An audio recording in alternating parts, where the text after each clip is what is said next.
in the town down there, and she's considered. We will start by standing and saying pledge allegiance to the flag. Everybody up. I pledge allegiance Allegiance to to the flag of the United States of America and to the republic for which it stands, one nation, under God, indivisible, with with liberty. liberty and and justice for all. Thank you.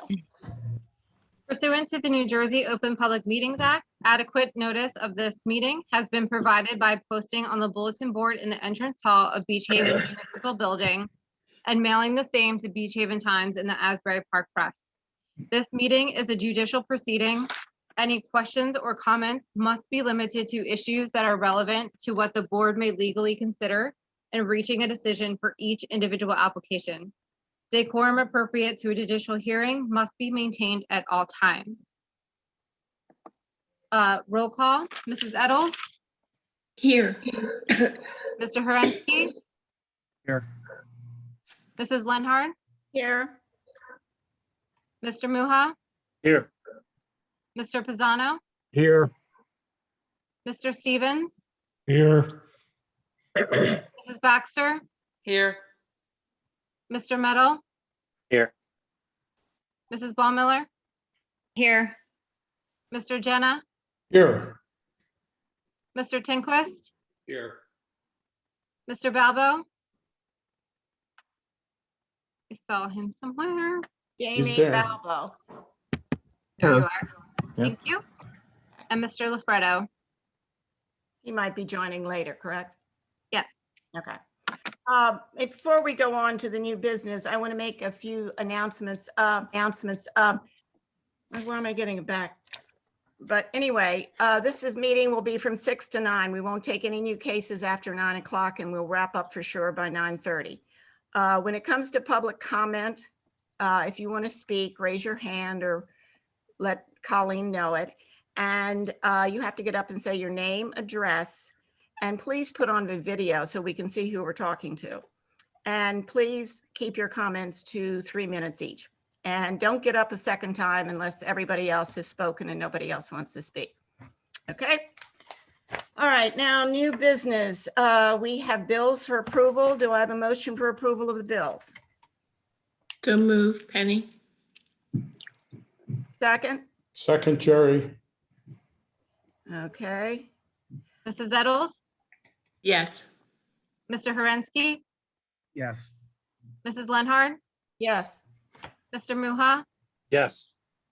Mr. Pisano, Yes. Mr. Stevens, Yes. Mrs. Baxter, Yes. Mr. Meadow, Yes. Mrs. Baumiller, Yes. Mr. Jenna, Yes. Mr. Tinquist, Yes. Mr. Balbo. Yes. A couple of those yes sounded angry. All right. Announcements. We have Lucky's Bed and Biscuit, which is has been approved to sell retail items for cats and dogs and to operate a pet shuttle that will take dogs to their Manahawkin location for a doggy daycare or summer camp. So I think that'll be a great service that's added to the town. Where are they coming into? It's on the corner of where, The Lovely Universe used to be. what's the name of it, The Colleen? Lovely Universe. Yes. Okay. It's across the street from, I think it's the whale place, the whale shop. It's the corner of Fifth and the Boulevard. Yeah. Okay, Right. got it. The Spotted Whale. It's across the way, same side of the street as Spotted Whale. But they pick up the dogs. They call and tell you when they'll be there. You meet them in the back and they pick up the dogs and take them over, bring them back, whatever. That's pretty cool. Southwest corner. Yeah. It's good, but something we need in this town. Okay, the old business, we have resolution 2021-09, George and Cheryl Hoover, which is 220 Chatsworth. Has everybody read that? That was denied. Has everybody read that resolution? Bonnie, only 3 people can vote on that. Just so you know, Ken, Scott, and you vote on that. Since we were, yes. Right. I've read it. I'm fine with it. So do I have a motion to approve it? Ken? Yes. I make the motion to approve it. Scott? Second. Scott. Then Colleen, read our names. Mr. Meadow? No, just Scott, then- Ann, and myself. Sorry. Mr. Muha, Yes. Mr. Herensky, Yes. and Mrs. Lenhard. Yes. Resolution was approved. Okay, discussion, next, I'm gonna let Frank take front and center page on this, on the municipal stormwater management plan. Yeah, as a condition of the state's requirements, we have to update our stormwater management plan and our stormwater pollution prevention plan. And these are pretty much boilerplate items that we can't really change. So it's standard operating procedure, so to speak. And we just need a motion to approve. Okay. Can I have a motion to approve the stormwater I management? so move. Penny. Second? second, Jerry Jenna. Is this a roll call kind of thing, Frank, or? Yeah, I would do a roll call, sure. Okay. Mrs. Eddles, Yes. Mr. Herensky, Yes. Mrs. Lenhard, Yes. Mr. Muha, Yes. Mr. Pisano, Yes. Mr. Stevens, Yes. Mrs. Baxter, Yes. Mr. Meadow, Yes. and Mrs. Baumiller. Yes. Okay, thank you. All right, our first application tonight is 2021-08, Michael Peeler, 208 North Bay Avenue, Block 152, Lot 3. The applicant is a minor site plan approval for change of use from a retail to a restaurant and a C variance for existing non-conforming lot area, rear yard setbacks, and a minimum number of parking spaces. Good Who would evening, like- members of the board. My name is Michael Lario. I'm here on behalf of the applicant, Michael Peeler. Bob, do you want to swear him in? He's the attorney. Yeah. I There's don't, a- yeah, I don't have to swear him in. He's the applicant's attorney. As was stated, this is an application for site plan approval and C variance relief. It's concerning property located at block 152, lot 3, 209 North Bay Avenue. As members of the board may recall, we were before the board last month. Just as a brief recap, though, the application seeks to convert the former retail and residential mixed use, which is permitted, into another permitted restaurant / residential mixed use. So they're seeking to go from one permitted use to another permitted use. The proposed restaurant is a 33-seat restaurant they're proposing. There's no changes proposed to the site, the foundation, no changes to the building. Again, it's just going from one permitted use to another. At the last meeting, as the board may recall, they heard testimony from Jim Brzezowski, the board engineer, as to the existing conditions on site and to the proposed changes to the building. Tiffany Morrissey, the project planner, provided professional planning testimony in support of the requested variance relief, and Kyle Badorf provided testimony as to the on-site operations of the proposed restaurant.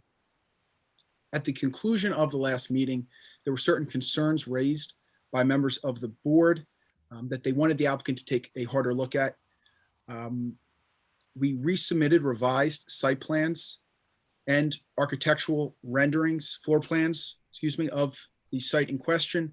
One of the concerns was there was a discrepancy between the site plans and the architectural floor plans. The revised floor plans correctly reflect the building and show that the back area that's indicated on the site plans is shown on the revised floor plans as a storage and staff restroom. Another issue that was raised was the location of the vents, exhausts for the pizza oven in the kitchen. As our project engineer, Jim Brzezowski, will testify to, that has now been shown on the plans, the revised site plans. There was also a question as to trash, taking out the trash through the building. Given the existing site conditions, the non-conforming nature of the site, there really was nowhere for the applicant to bring the trash around to the front of the building. Because it was literally impossible to bring the trash to the front, the applicant was proposing to take the trash through the restaurant. There were concerns raised by members of the board as to this proposed plan. Between the last meeting and tonight, we've been in discussions with Atlantic City Electric, the property owner to the southwest. Atlantic City Electric has agreed to a license agreement for a 4-foot wide access area between the two properties. And what this would allow for is trash to be taken from the rear of the site to the front and for deliveries to be taken from the front to the back. Essentially, it will provide that access point so it won't have to go through the restaurant itself. Finally, there was a question as to the proposed hours of operation of the restaurant. A letter brief was submitted by this firm on April 21st, a copy of which has been provided to the board solicitor. The letter brief outlines that there is case law on point actually from Ocean County as to the ability of a land use board to limit the hours of operation in the absence of a provision in the ordinance, which provides for hours of operation, mandatory closing times. In that absence, when there is not an ordinance on the books, a land use board is without the inherent authority to impose that. As was discussed at the last meeting, there is no ordinance provision for the Borough of Beach Haven that concerns mandatory hours of operation. As we've discussed in the letter and at the previous meeting, this is a modestly sized restaurant of 33 seats. It doesn't abut a residential property. It doesn't abut a residential district. It is something that's really encapsulated by commercial properties. And we feel it really will have no impact to any neighboring properties. It's with, again, putting aside the fact that there is no provision in the ordinance which allows the hours to be restricted. With that, I'd like to call the project engineer, Jim Brzezowski, to provide a little bit of testimony as to the plan revisions that I briefly went over. Jim, are you on the line? One quick second. At this point, Bonnie, I'm going to swear Frank in and then I'll swear Jim in. Okay. Frank, you know the drill. Raise your right hand. Yeah, Do you swear or affirm the testimony you're about to give shall be the truth? I do. Okay. And Jim, you out there? Yep. Do you swear or affirm the testimony you're about to give shall be the truth? Yes, I do. Okay, and just state your name and address for the record for us, please. James Brzezowski, I'm a licensed professional engineer and professional planner in the state of New Jersey and an employee at Untitled Chapter since 1997. And you were sworn as an expert last time, so Bonnie, he's still an expert, correct? Yes. Thank you. Actually, real quickly, Michael, let me just follow up with this issue. We had talked about the CHEG when we had the CHEG last year. We talked about the hours of, shutting down, hours of limited hours of operation. And he's absolutely right. The case law says if there's no ordinance in place, the board cannot restrict the hours. So I know that was a big issue, especially with the sanitation issues, with carrying the trash through the restaurant if people are going to be eating there. And I think they're going to elaborate on that later. But the preamble the attorney gave us covers a lot of the issues that we had last time. Right. Michael, you want to go forward? Thank you. Jim, if you can, you heard me provide a little bit about some of the revisions that we made. I think starting with your site plans and the architectural plans, it may be, if we could get the revised floor plans, Colleen, is that possible? No, on that note, let's mark that as A5. We left off with 4 exhibits last meeting, so we'll mark this new plan as A5. There you go. That's it. The revised Okay. floor plan? Revised floor plan, dated 4/22/21. And Frank, we're going to mark your letters, your updated letter as B2. Can we mark the revised site plan as A6 as well? Yeah, that's fine. So Jim, you heard me talk a little bit about some of the issues and consistency between the two plans originally. Can you just run the board through what has been added to these architectural plans to bring it in conformity with your site plans? It's certainly basically the west portion of the building where on these site plans, as we're looking at it on the left side where it says storage, the staff toilet, that area wasn't shown on the previous floor plan. In addition to those changes, or that addition to the floor plan, the rear door has been relocated from where now it says reach in box to the area on the north wall between the proofing room and the service station, so that the door taking us out takes us right to where the garbage cans are going to be. Just for the reach in box area, that's the bottom, just to orient for the board, that would be bottom, I guess, right around.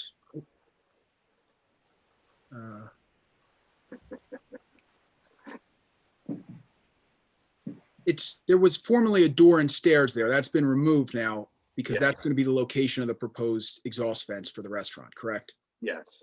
Okay. And again, you mentioned the staff toilet and the storage. The storage will just be dry storage for the restaurant, correct? That's my understanding, yes. Okay. If we could we go to A6, the revised site plan, please? Okay, so as shown on the site plans, it indicates the vents, as we discussed in that area where the door formerly was. Yes. There's also a 4-foot access area. Can you just highlight where that is for the board? Just try to orient them towards it. It's all along the southerly property line. Okay. Where the mouse was just running up, correct? Yes, it's a 4 foot wide by the length of the property, which is 87 feet. Okay. And that'll be used by the applicant to, again, to make deliveries from the front and the back and to deposit trash from the rear to the front of the building, correct? Yes, now we have where previously between the building and the property line was 1.4 feet. Now we're going to have a little over 5 foot area to get trash from the rear of the building to the front of the building. Okay. And that's adequate enough containers. I know there's been some conversation with Waste Management. They're smaller size dumpster. That'll be able to go down that 4 foot wide easement and taken out to the street for pickup, correct? Yeah, I'm imagining garbage cans on wheels, yes. Okay. Okay.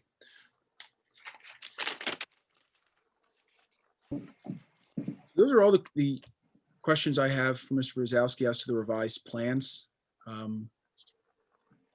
don't know if any member of the board has any specific questions. This is Frank Little. Jim, you're not showing the door going out the north side of the building to the trash area on your site plan. And I'm assuming there'll have to be a landing and stairs, which will have to get calculated into the lot coverage. That door exists and it's right at grade.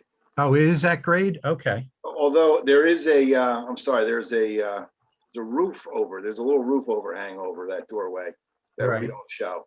Okay. So I can add that roof overhang. I think it's more than 2 feet. But I mean, does that interior floor step down that area is on grade? I don't know. All right. I've not been inside the building.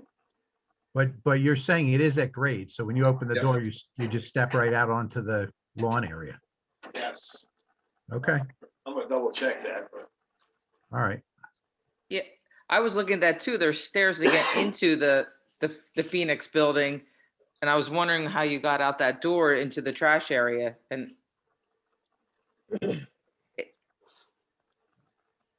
Well, worst case scenario, we're going to need a slightly adjusted calculation.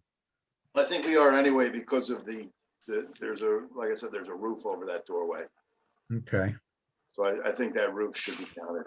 I Right. just saw that today. As an existing condition. Yes. All right. Probably about 16 square feet. This is Scott. I've got a question. I'm not a restaurant person like a lot of you others. What the heck is a proofing room? For dough. The things puff up, Scott. Like What? bread, when you put it in an oven and it gets bigger, double the size, it's a proofing oven. That's what they use them for. It's for the dough. Okay. The dough.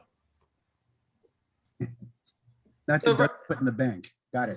so right now the on the property line adjacent to the new easement, the proposed easement, isn't there a fence along that side of the building? Will that fence be taken down? Because you said that there'd be 4 foot plus the 1 foot, and then will there be a new fence? The existing fence along the property line along North Bay Avenue, there'll either be, a section will be removed or there'll be a gate placed in there to allow access to the street. Just for that 4-foot portion. Is the proposed trash for either the bin and or the garbage cans on wheels, is it going to be left on Bay Avenue or will it be brought down to, what would that be, 2nd Street? So if there's parking available, there's places available on Bay, it will be deposited right on Bay Avenue. I know there's a yellow, and I think it's even marked on these plans of marked off to the corner that it can be taken there. But the garbage is going to be brought directly to the truck, deposited in the truck, and then brought back. This isn't I something. guess my point is if you're going 24/7 and the Chegg is 24/7 and the idea is people are parked in front of your place, where are you going to put it? Well, it will never sit out. So we'll have the scheduled times where it comes out and it's immediately deposited into the truck and then brought back behind the restaurant. You So- have a garbage place that'll be there immediately on time? That's We're pretty, We're working with waste management right What is now. Dave? Please silence their cell phone. God, So we're working with waste management now. And what they've been able to do is they've provided, they'll be able to work with us to schedule times in which to come meet us out, deposit the trash, and then bring it around. And we're anticipating 2 times a week that'll have to take place. who is cell phone? Can someone please silence your cell phone? God, So you're never gonna have trash sitting out in front of the business, right? That's correct. Okay. Can I ask, in the area where you'll be taking the trash in and out, are you going to need to pave that ground? Because I think it's dirt now. Do you need to put some kind of structure down there to wheel those cans in and out? There'll be improvements made to that area to allow for it to be wheeled out, correct?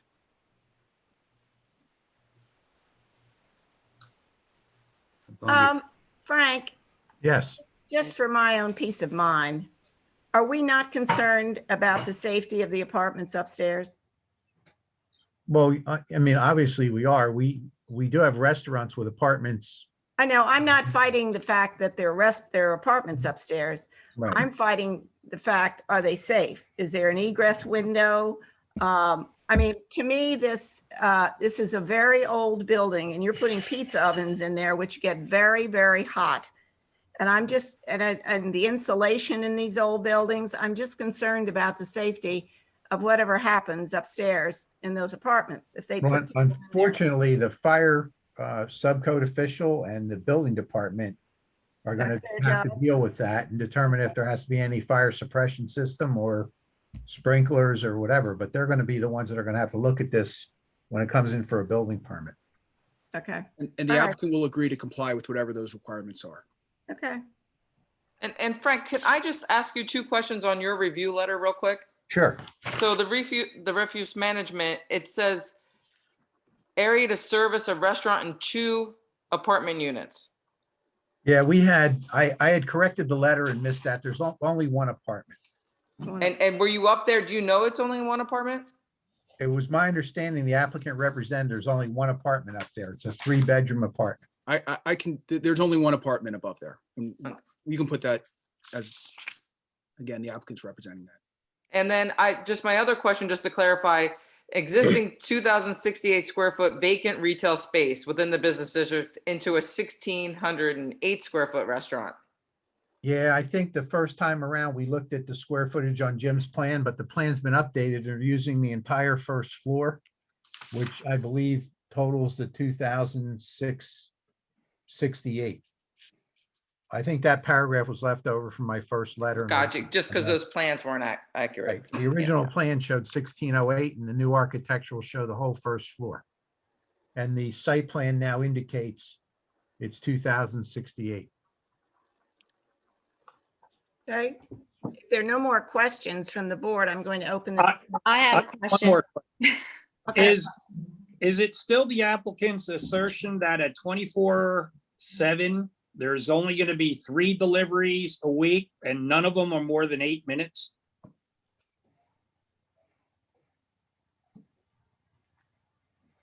Hello? The applicant, again, given the more modest size of this restaurant, that is, the testimony that we provided as to that was for 24/7, correct? I got to be honest, that in my mind, that is completely, thoroughly unrealistic.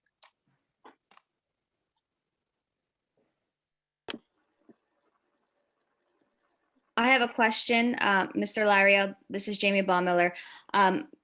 Going back to the trash again. So I'm looking at an image on my screen here. So you're going to be taking the garbage from the north side around the back side of the building, correct? You're not going through the building any longer. You're going around the back. That's correct, yes. Okay. And the garbage area is only 4 by 10, correct? That's correct, yes. Okay, so you're gonna have enough space for a multi-use building, a one apartment with 3 bedrooms and a 33-seat restaurant and a 40 square foot garbage area. Correct. So we've discussed with Waste Management for a restaurant this size as to the size of the dumpster typically needed and the amounts of pickup. And they've indicated that a dumpster needs approximately 3 feet wide. So it'll be able to go down the easement area. Service 2 pickups a week will be enough to service the restaurant. So you're not wheeling garbage cans, you're wheeling a dumpster? It's a large plastic, I think they refer to it as a dumpster, correct, on wheels. But it's the smallest dumpster they make. So it's smaller size than what you normally would see behind a restaurant. And what about recycling? Again, I think that is, I'd have talked to Waste Management. I know that is part of the contract with Waste Management. They would do that. Waste Management does not recycle. Waste Management serves all the recycling for all of our other restaurants. And you separate your cans? You actually do that? We have separate dumpsters for recycling. We were planning on using town's robo cans for recycling. I think you need to swear him in. Apologies. This is right off the William Meal. bat. I'm sorry. We have to swear you in before you start talking. I'm sorry. Okay. Sir, would you raise your right? Well, actually, Bonnie, do you want to have him testify since you're the applicant? You're the applicant? Yes, I wanted him to testify. Okay. Raise your right hand. Do you swear or affirm the testimony you're about to give shall be the truth? Yes. Okay. And Bill? Billy Meal. It's William Meal. Okay, thank you. And your address? It's 4906 Long Beach Boulevard, Brant Beach. Thank you. Billy, can you introduce yourself to the board, please? I am, I guess, technically the operations manager for Thai Table Group. Okay, there was a question as to recycling for Waste Management. Can you provide a response to that, please? The initial plan is to use the town's robocans that are provided to each business. If our recycling needs were larger than that, the same 2-yard receptacles, which he was talking about, that can be rolled down the side, would be used, which are collected in the same manner as a robocan. It's a mechanical arm that is picked up with the truck and rolled out and put back. Well, if you're using those and they're rolled out and picked up by a truck, how are they going to do that if their car's parked there? I'm not grasping. There's no parking zone just south of the parking spots there. Oh, okay. Down on the corner. We're back to the corner now. Yes, ma'am. Or not all the way to the corner, but yeah, within that 70-foot, I believe, leeway. Mr. Lario, can you please talk about the easement and the contract? Is it in negotiations with the electric company? Is it a permanent easement? Is it a yearly easement? Can you please elaborate on that? Sure. It's a license agreement that would be entered into between the applicant and Atlantic City Electric. The terms of it would provide for a 4-foot access, again, running the length of the property line. A copy can certainly be provided once it's finalized. It's in negotiations now. We've received confirmation that Atlantic City Electric is willing to enter into this license agreement with us. And again, it's something that it's providing us a way that otherwise, as it's stated and has been provided, it's impossible to get trash to the front. It's only through this license agreement could we possibly get any trash to the front of this building. How long is the agreement for? The agreement doesn't have a set period of time. It's a license agreement you enter into. It doesn't have a deadline where it's 10 years, 30 years, et cetera. So what happens if the Atlantic City Electric sells that lot next year? Obviously, that they own the lot. We can't stop them from selling it. It would be something that we would then have to negotiate with whoever purchased it. Okay. Thank you. Does your agreement have a start date yet, or is it still in the process of? We're negotiating it right now. So it doesn't have a start date yet. As soon as the negotiations are finalized, it would start. So I think I don't have a firm date right now, but again, it's something that we're talking with them. I wouldn't be representing it to the board unless we felt confident that we're going to obtain it. But it's not absolutely a guaranteed thing right now. They provided written confirmation to us that they'll work to us in forming. I mean, we don't have a signed agreement, but again, we wouldn't be representing it to the board unless we felt confident that we would be able to. This is Scott. I'm more concerned about how long this will be in effect, not necessarily the start date, but if they pull the plug on it 2 years in, we're right back to square one. And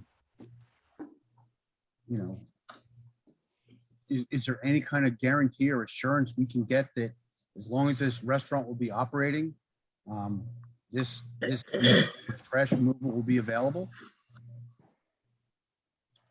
We're trying to work with. Even this morning to come to work, based on I assume it's based on trash generated from the Chegg. There was garbage all over that part of Beach Haven, just from that business. So adding another one across the street is just gonna, it's gonna look like a garbage dump.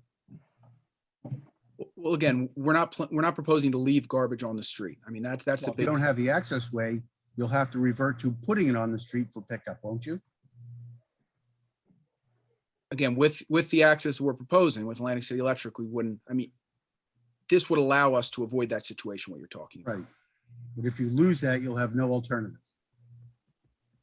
But we could still take it through the restaurant, which is what we were originally proposing, in which there's no restriction against that. I mean, that is something that the board asked us to try to find an alternative means of getting the trash to the front. And that's what we were able to do between the last meeting and today. I mean, again, I don't think there's any prohibition in the ordinance about taking it to the front, but the board made a preference that they would want us to work with our neighbors to try to find a way to avoid that. And that's really what this is. This is the applicant, it's good faith effort to try to find a solution to allow for a site that otherwise really couldn't function as a restaurant, even though a restaurant is a permitted use. And it's a classic hardship. I believe the issue with the trash was on July 4th, it's sitting there all day with 24/7. It's not a ordinance issue. It's a health code issue. Wheeling those things after stinking in the sun all day through your restaurant with people in there. It's not, I consider that more of a health issue than a borough issue. We're not aware of any health code violations with it. Obviously, we'll comply if there's any. But again, I think the big thing, and Billy, are you on the line right now? Can you I hear me? am. Yes. Can you provide a little bit more as to the operations of taking the trash? I mean, taking it through the store would be one option, or taking it around the side if necessary. A little bit as to using the dumpsters to bring it around the side. Right. And again, what we're speaking to is a hypothetical that the Atlantic City Electric eventually sells their property and we lose the right of way that they are going to, that we're banking on them signing over to us. If it came down to us pulling through the restaurant that, could be agreed upon that it would be during closed hours only for dumping. But again, as far as operations go, we have to empty all of our cans at any of our bars and restaurants out in the restaurant at any given time. So as long as it's sealed bags, I don't see a problem with our operations of it moving through. It's not what we're planning on doing right now because we have the agreement in place, or that's being put in place to move it along the side. And speaking to the Chegg garbage that was brought up, they have recently, their contract's been pulled by Waste Management due to the situation they've created in the back where the trucks cannot get in. It is not in our intention to leave garbage out in front at all. We always do our best at our places to pick up anything that blows around. Obviously, we know last week was quite a wind tunnel, so the garbage that could be out front could be from anywhere there. The cans, as we've stated, the frequency, Waste Management attested to another pizza place in Beach Haven. As to their frequency, they have 1 3-yard dumpster that is at the height of the season, emptied twice a week. So, with the nature of, reusable silverware and all, and plates, the garbage, would definitely be at a minimum without any kind of beverage receptacles being thrown out. So we see that as certainly attainable goals for the frequency of dumping. And the business that he was attesting to was Slice of Heaven, which does sizable business as well. This is Jim Stevens. My question is for Bob Shim. Bob, can we make this approval conditioned upon obtaining that easement, and the approval would only stay in effect as long as that easement was in effect? We could ask if they would consent to us having something in the resolution that they have to come back and revisit this whole issue of taking the trash out if the easement doesn't pan out. Mr. Correo, I don't know if your client would be willing to do that, but that would be one option. But if you do an option like that, the business gets established and then. Right. Well, that's the only way I can think of addressing it, because I think he's right about taking the trash through. If they don't get this easement, there's no other way to get rid of this trash. So it's well, maybe this building isn't the building for a restaurant. Maybe it's just not meant to be a restaurant because of all these features. It doesn't have any space. It's locked in, and we're doing everything conditionally. I've heard that Atlantic City Electric was going to redo that whole section. And a couple of years ago, I got a letter about it, and they were going to put up new fencing and trees and do whatever, build a house or something there. So, I mean, I'm very uncomfortable with the trash issue. And the other issue I'd like to ask is, why do you want to be open 24/7? I could speak to that, is that we don't 100% know that we do, but why constrain it if the constraint isn't necessary? The Chegg is open across the street at 24/7. Right. And it's a nightmare. And it's a competitor, nightmare because it is open 24/7.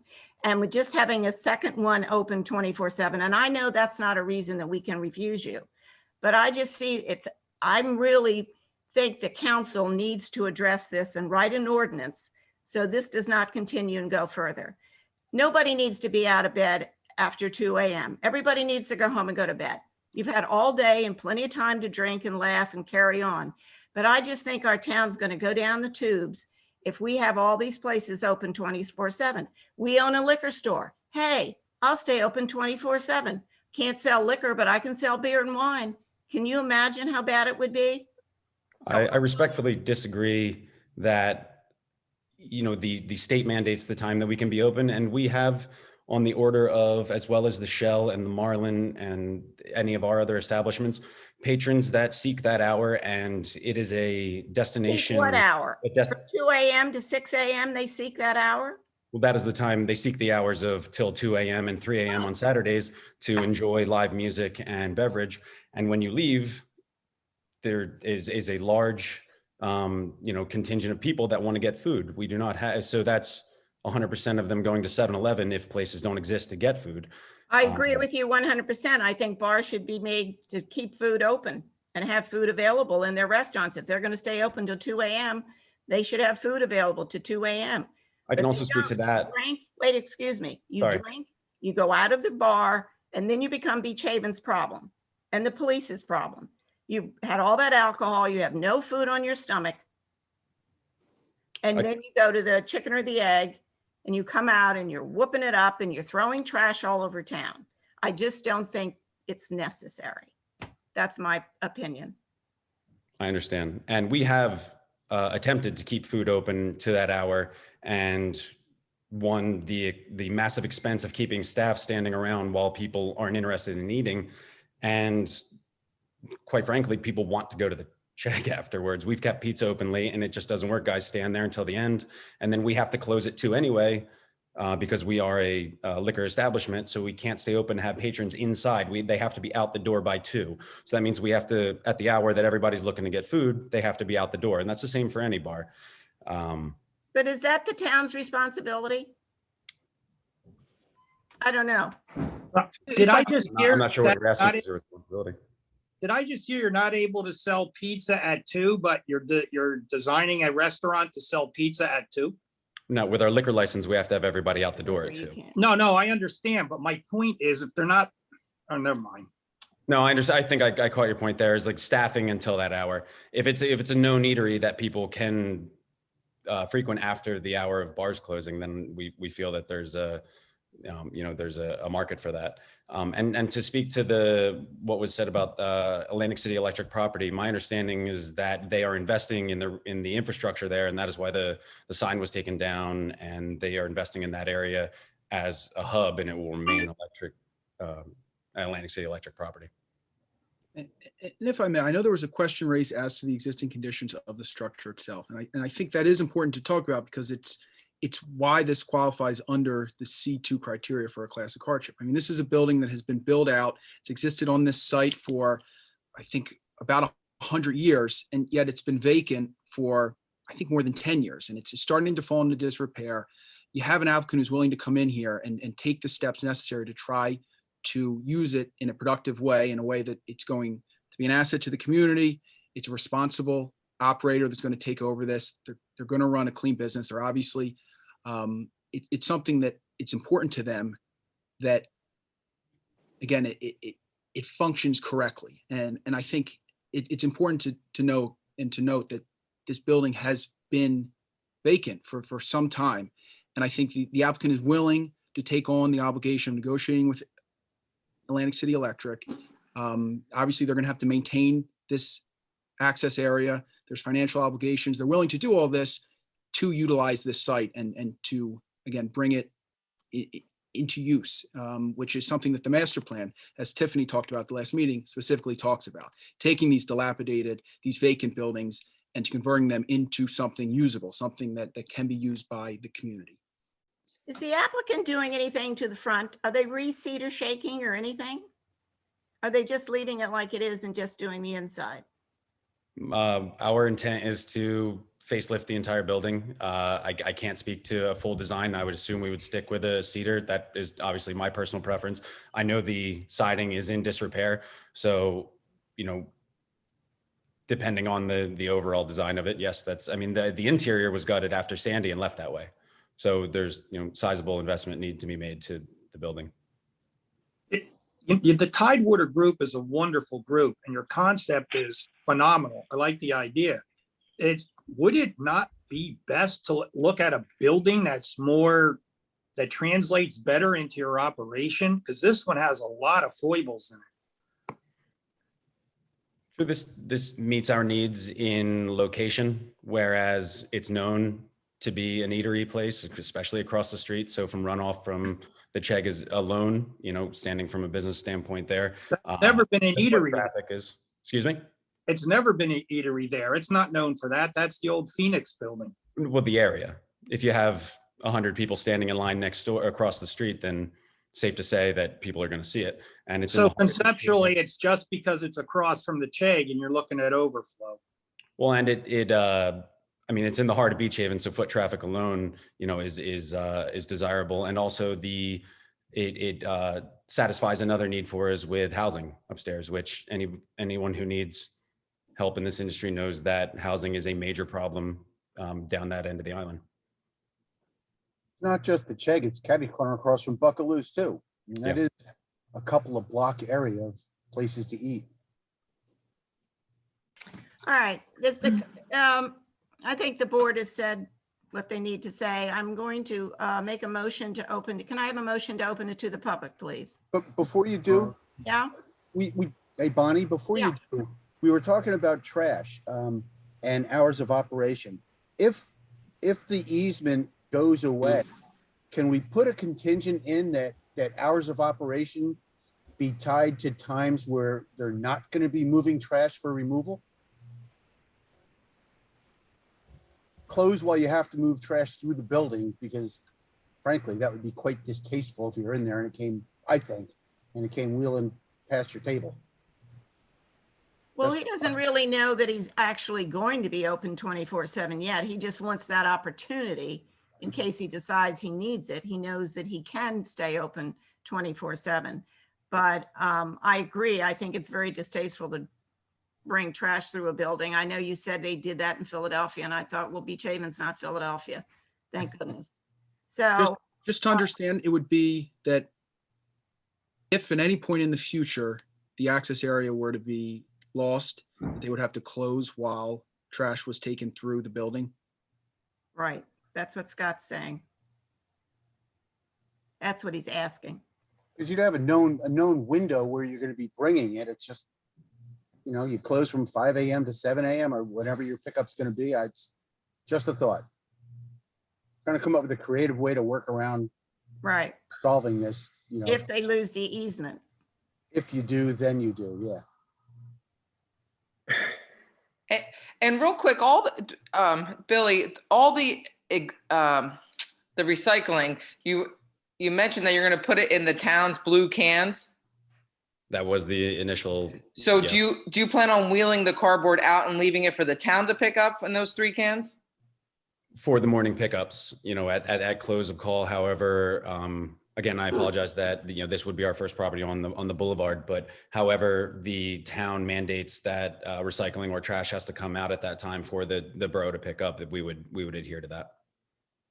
And to speak to the others, we would wait till closed hours. And like you said, while it's deemed 24/7, I would agree that it wouldn't, most likely there would be a window of closure. And hypothetically, if we lost the easement on the side, we would agree, we would, want to move the garbage through during those closed hours as well.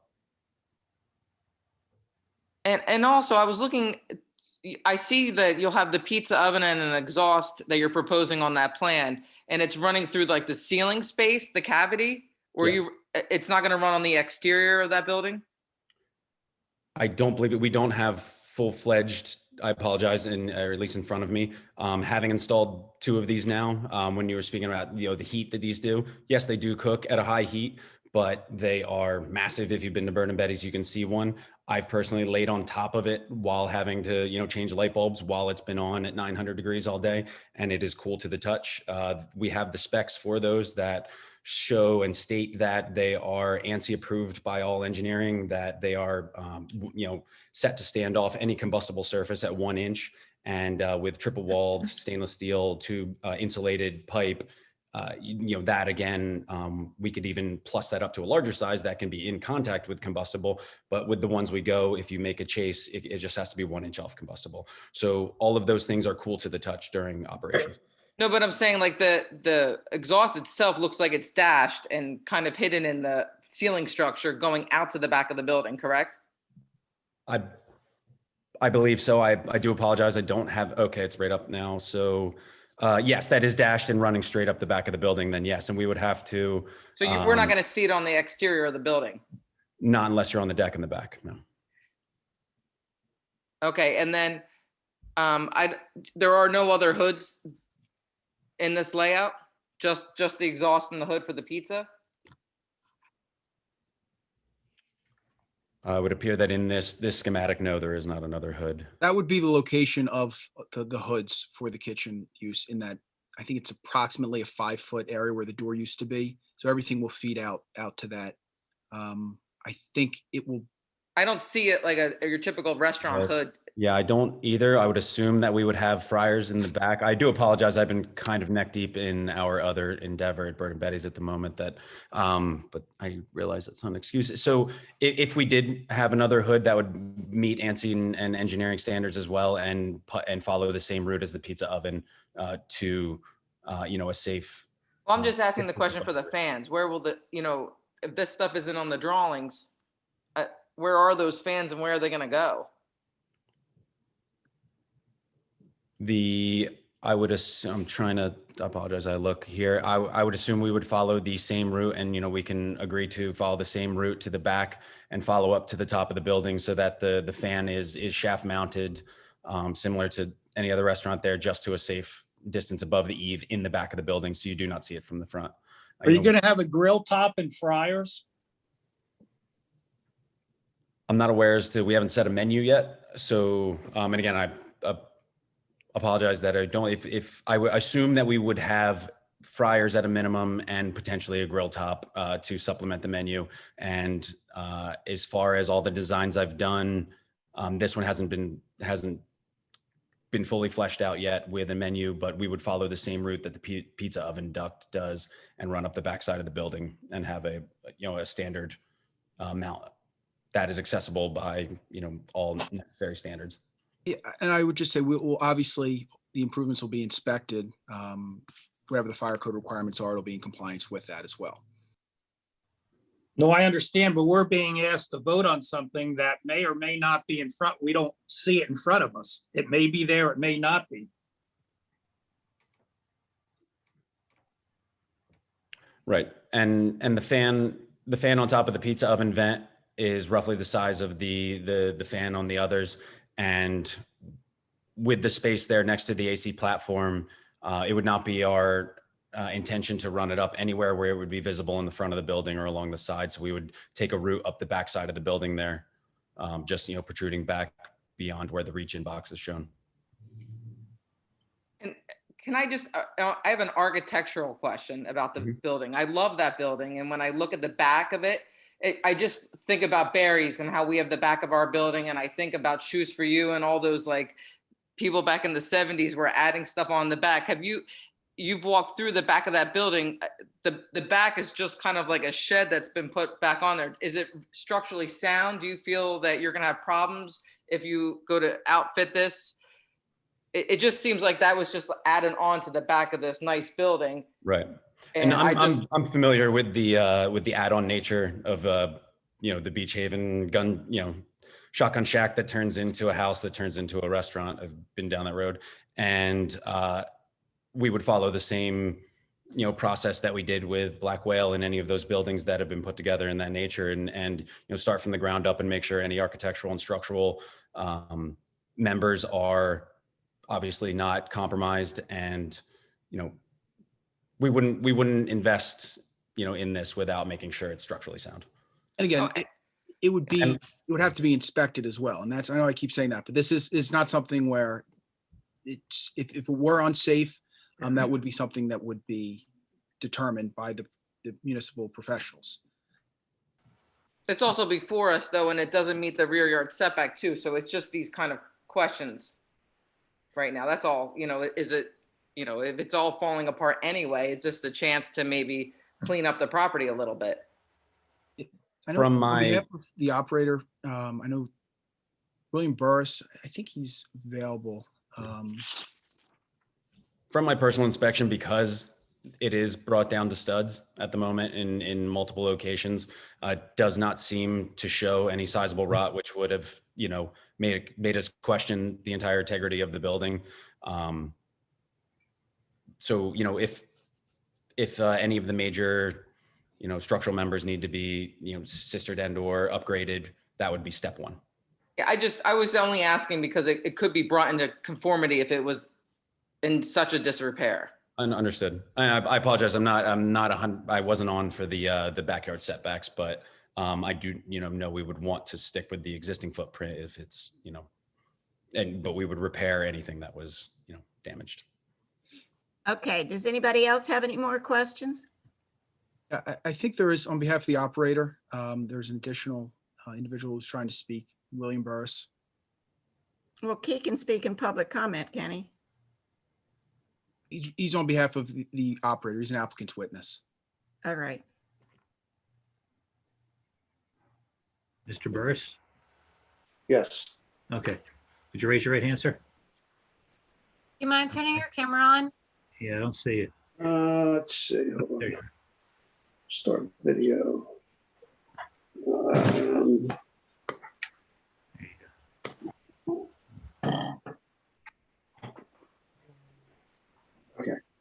Would you raise your right hand? Do you swear or affirm the testimony you're about to give shall be the truth?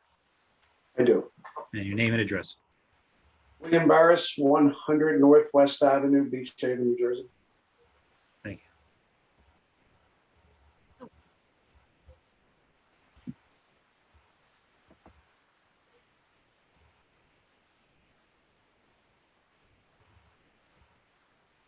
Okay, Am I speaking or is this? I guess.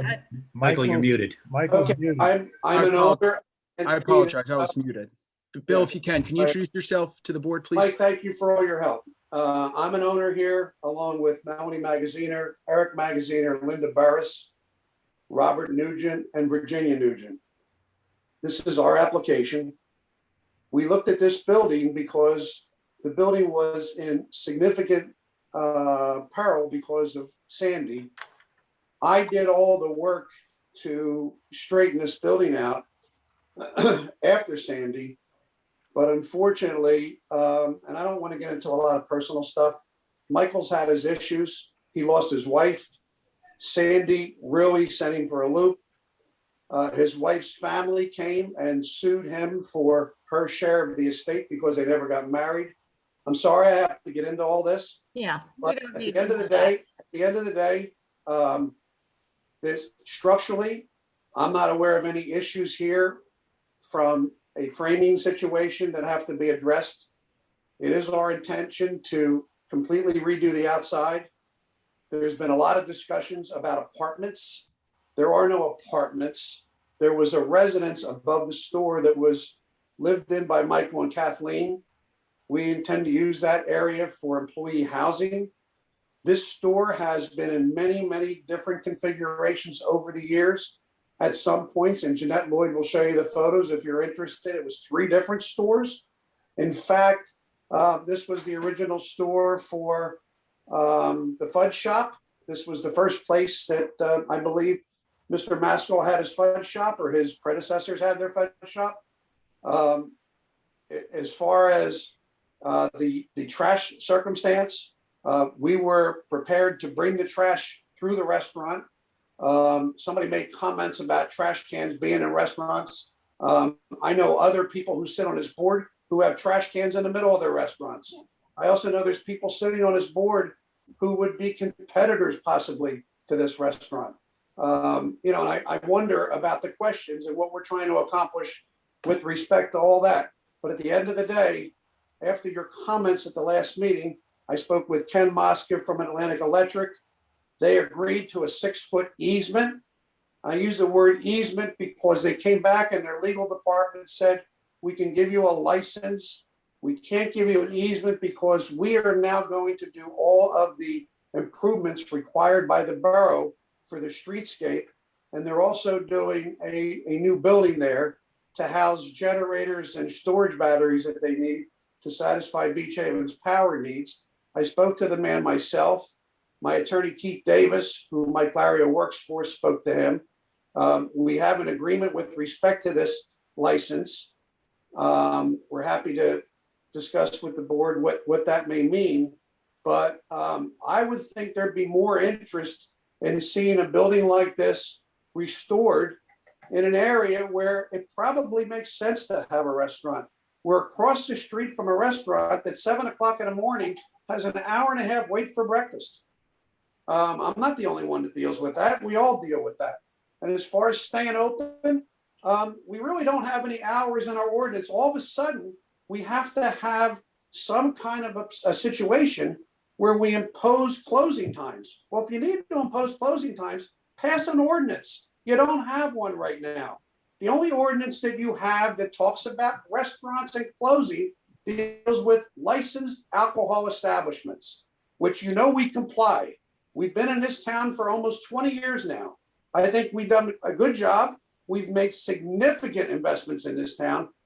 Personally, I've created $55 million more in taxable value in this town.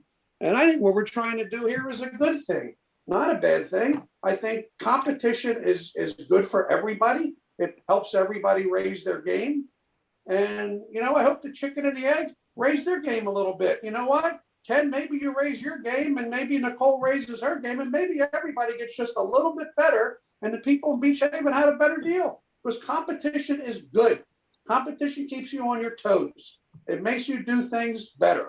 That's what we're trying to do. We're a good organization. All 6 of us. It's not just me and it's not just Billy Mel. Billy's a great operator for our company, but I can tell you he met here with Waste Management. They told him exactly what the trash requirements were from Slice of Heaven. Whatever, we're going to comply with what we need to with respect to our trash. We do it everywhere else and we're going to do it here too. Thank you. Thank you, Mr. Burris. Okay, anybody else on the board have some questions before I make a motion to open it to the public? Well, Bonnie, let's see if they have any other experts or people they want to call. I think they're done. That's all for this moment. Obviously, everyone's available if there's any additional questions from members. Okay, I didn't know if you were Thank calling you. professionals back or anything. Okay, thank you. Okay, can I have a motion to open it to the public, please? Motion, Tom. I'll Second, second it, Penny. Can I have a piece of that? One piece. Didn't they send me tea too? Didn't they send me tea? Bill Burris, turn You your, want to mute yourself? mute yourself. Yeah, I'm sorry. I'm going to have a slice of pizza. There's Bring someone, enough for everybody? there's someone in the audience. Yeah. Her name is Colleen, but there's no last name, but she's had her hand raised for a while. So she would be first for public comment. Well, I'm going to swear her in. I don't speak, is not Colleen Lambert. No. I'm scanning here. Okay. Oh, Colleen, okay. I see you now. Would you mind raising your right hand, ma'am? Do you swear or affirm the testimony you're about to give shall be the truth? Yes. Okay, and your name and address, please, full name and address. My name is Colleen Mazzella, and my address is 610 North Bay Avenue, Beach Haven. My husband and I, Dominic, are the owners of Slice of Heaven. Thank you. Okay, Mind spelling your last name? Pardon me? Do you mind spelling your last name? Absolutely. It's Mazzella. Thank you. And I apologize. I'm kind of sequestered because they're replacing my roof and I'm trying to stay away from the noise. I just wanted to address a couple things that I heard. Number one, Mr. Burris and Billy, I'm sorry, I didn't catch your last name. We do not use Waste Management, so I'm not sure where you're getting your information from. And the with all due respect, and I'm sure they've run their restaurants. I've been to their restaurants. I'm a big fan. However, I've been running a pizzeria for 26 years. My husband's been running pizzerias for almost 40 years. And their expectations for the trash, and Mr. Burris is welcome to say that this has to do with me speaking up about competition. I have no problem with competition. I've seen pizzerias come and go in Beach Haven. But their opinion on what the trash situation is going to be like is absolutely ridiculous. There is absolutely no way that they can handle the trash situation. I have a 32-seat restaurant. They have a 33-seat restaurant.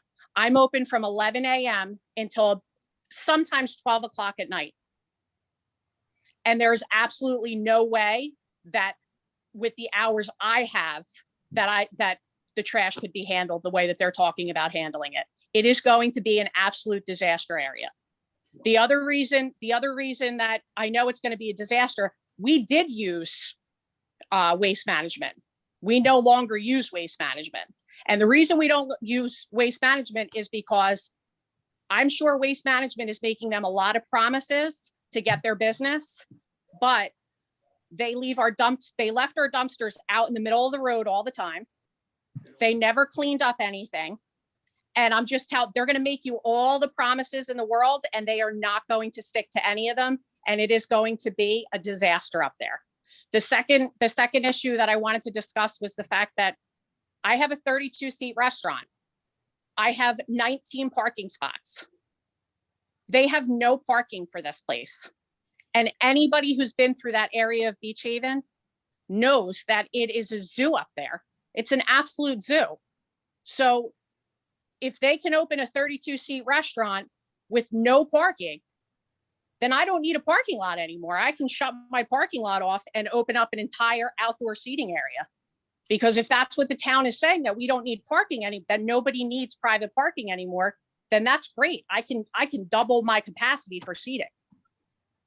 I mean, it's just, they are really, really trying to fit a square peg in a round hole with this restaurant. They really are. It's not equipped. I worked in Beach Haven my whole life. That building and where it's set up is not equipped to house a 24-hour-a-day pizzeria. It's just not. And it has zero, they can believe it has to do with competition. It has zero to do with competition. It has to do with the fact that it's coming from two people who together have over 50 years experience. My husband is a second-generation pizzeria owner. The ideas that they're coming up with, in theory, are fantastic, but as a workable idea, I will guarantee you it is not going to work.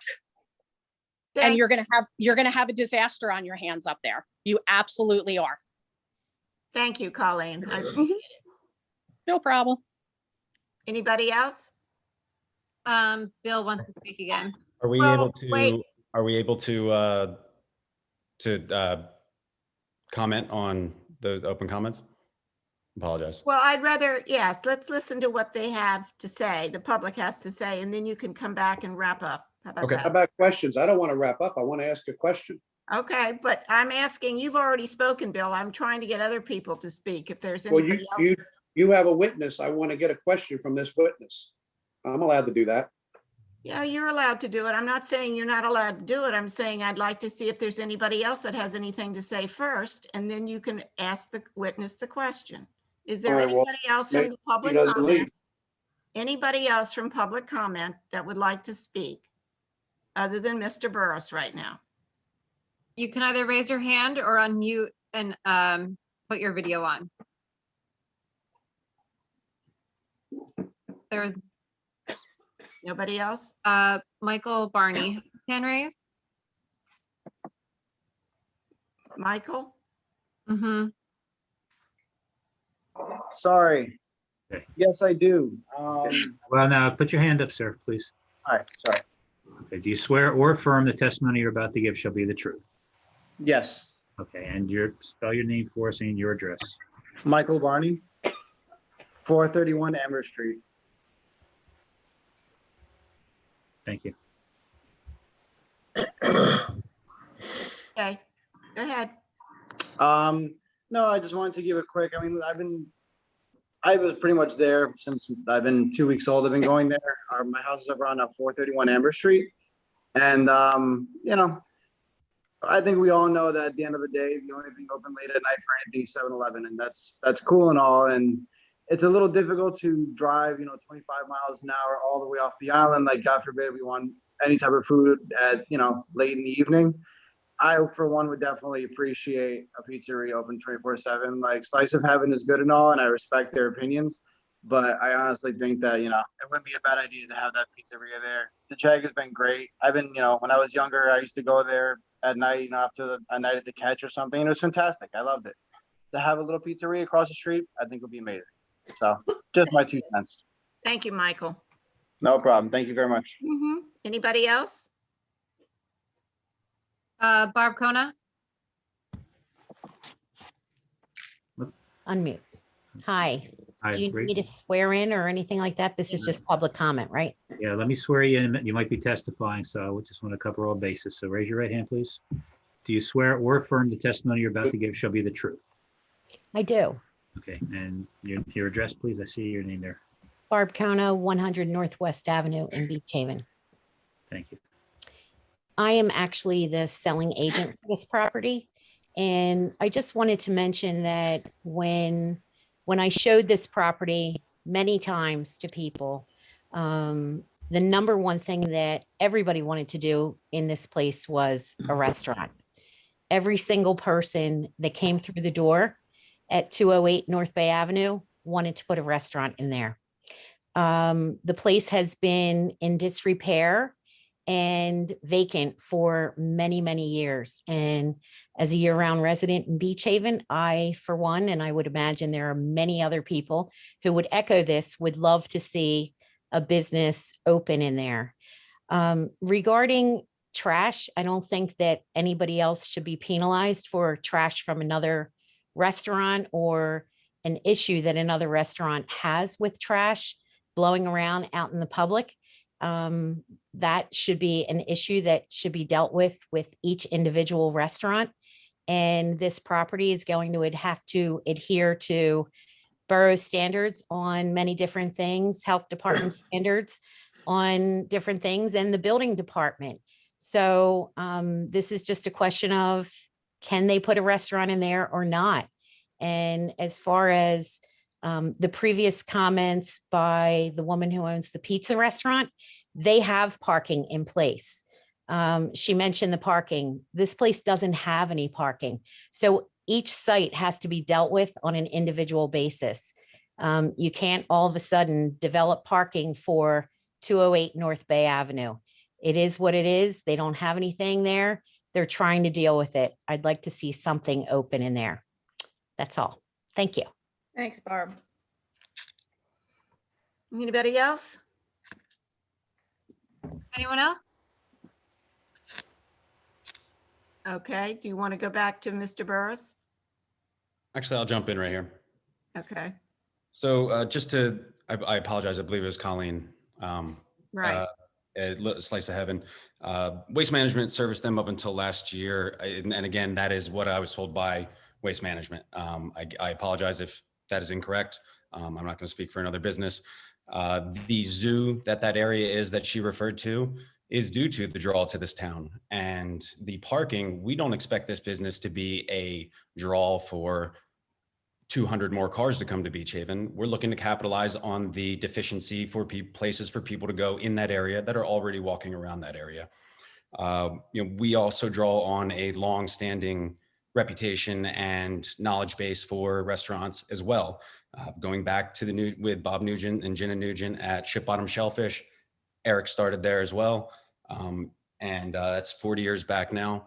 We have a variety of restaurants. We use Waste Management and they have been great with us. They work with us.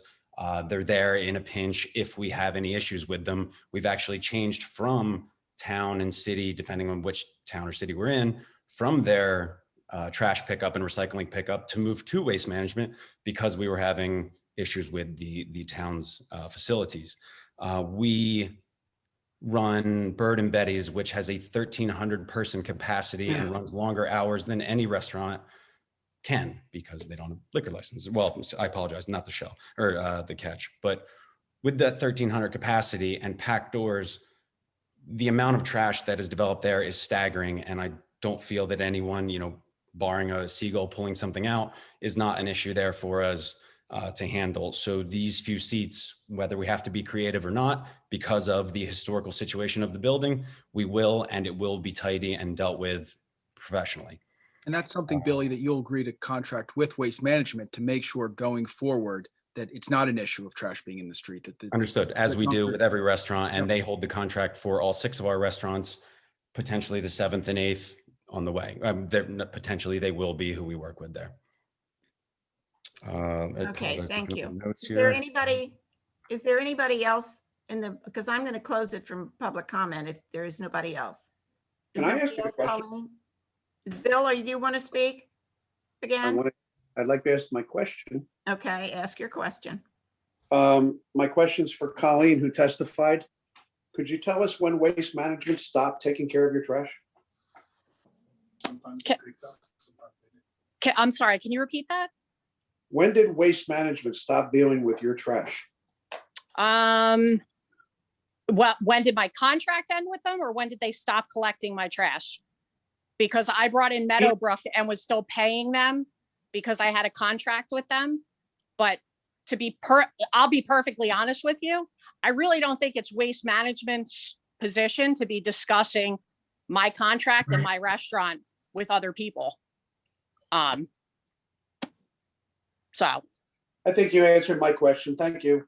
you're welcome. Okay. Again, I would like to just add, I apologize that if I misrepresented your restaurant in any way, it was a conjectural, hey, a restaurant about this size does these many pickups. It was not any in-depth conversation about your restaurant. Thank you. Not to worry, Bill. Thank you. You're welcome. All right, I'm going to close it. Can I have a motion to close it to public comment, please? Motion to close, Tom. I'll second, Penny. Okay. Any last questions from the board, concerns? The deliveries. You said something about a no parking zone to the south for deliveries. It's a no parking zone for a reason. I mean, I don't know how you're gonna, we talked with the chicken or the egg about trying to get them to maybe get deliveries early in the morning, maybe something to consider on your guys as well, when there's less traffic out there. There's the no parking zone along North Bay. There's also curb cuts along Second as well, that was discussed at the last meeting. Mhm.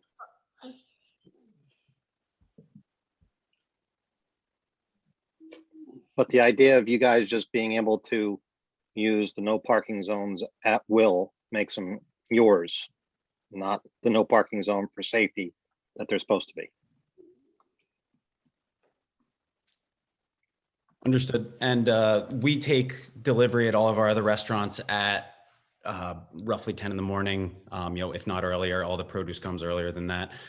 We require those deliveries to come before service hours, which would be starting at lunch on most days, with proper cold storage and all, which we will, knowing that the hardship of deliveries here, we'd look to have substantial storage that, would carry us farther time between those. Will there be the errant late delivery that shows up? Probably. And, we can have that pull around on a side street, hand carts can bring any goods around on that sidewalk and run right into the back. And we actually have the applicant, Michael Peeler, available. I think he can discuss a little bit historically how deliveries have worked. And obviously we're talking a restaurant as opposed to a retail use, but I mean, the deliveries have been able to take place at this site for many, many years. I don't know if. Want me to speak up? Yeah, Michael, you were sworn in at the last meeting. I don't know if you want to be sworn in again. Yeah, I'm going to swear me again. I can't see him. Can you turn on your camera, Michael? Mr. Peeler? Yeah, I'm trying to right now. Do you have are you on your phone or a laptop? Oh, no. I am online and I'm hitting the, I'll tell you what, we'll take your word for it. Would you mind raising your right hand and I'll swear you in? yes. Okay. Do you swear or affirm the testimony you're about to give shall be the truth? Yes, absolutely. Okay, and state your, I can see your name there. Oh, there you are. I think I got But just give us your address too, please. it. 208 North Bay Avenue, Beach Haven. Thank you. Michael, you heard there was a comment as to delivery. Briefly, can you just explain historically how deliveries have worked on site? On site, UPS, FedEx, DHL, box trucks, tractor trailers pull up to the front of the store, do their business at any time of the day, and they're gone. It's not a chit chat session. They have lots of deliveries and there's never been a problem, ever. I don't expect there'll be one now too. There just isn't a problem. There's, the street's wide enough where cars will go around. FedEx trucks or UPS, DHL, never had a problem. Don't anticipate there'll be any problem now. Thank you, Michael. Thank you. You're welcome. Is that it? Thanks. Are you finished? I would just say, if there's no further questions from the board, I think the applicant would just go back to the fact that, again, what we're proposing here is a permitted use, a permitted restaurant. Obviously, there's issues associated with this building that have been discussed at length between last month and this month. But that's why this is a hardship variance we're seeking here, because these issues aren't any fault of the applicant. These are the existing conditions of the building that we are working to try to, again, seek relief from in a way that it can be utilized. This is a building that's been vacant, it's deteriorating. This is something that, again, the applicant is going to be able to take the steps necessary to, again, make this something that it's going to be a real asset to the borough of Beach Haven. And I know the issues as to trash, something that the applicant's agreeing to make sure that trash pickup takes place as much as possible. This isn't going to be a situation where it's sitting on the street. This isn't going to be a situation where it's building up. If it has to be 3 times a week, it will. I think the issues as to the access agreement, this is obviously something that the board wanted to see done. The applicant went out, discussed with Atlantic City Electric. They took the steps necessary. They're taking on the burden to try to allow this access point to serve this restaurant. And all the responsibilities, all the obligations associated with that. And I think when you look at it collectively here, again, this will allow this to function and to address these concerns that the board members have as to trash. There really wasn't any, if you notice, there wasn't any objections from neighboring property owners as to this. It was a pizza place down the road that was the only objection. I mean, this is something where the impact to the residential neighborhood, you're not going to have this like you would at other restaurants. And I think that's very important. And there was professional planning testimony on the record as to the lack of an impact here. So I think when you look at all of that collectively, again, this is a change in use application for existing nonconformities. And that's really what's before the board. And I think these issues that have been discussed, the applicant has put testimony on the record as to how they will address them. And again, I thank the board for their time and their consideration. Thank you, sir. All right. Do I have a motion to approve or disapprove this application? I'll make a motion to approve. Okay, now I have a second. Subject to all the representations that the applicant and their professionals put on the record, correct? Yes. Okay. Do I have a second to approve?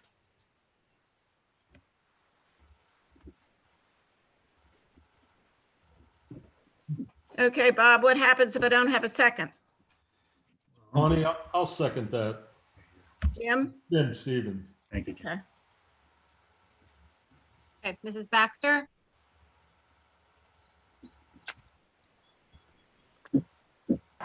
You're muted. you're muted.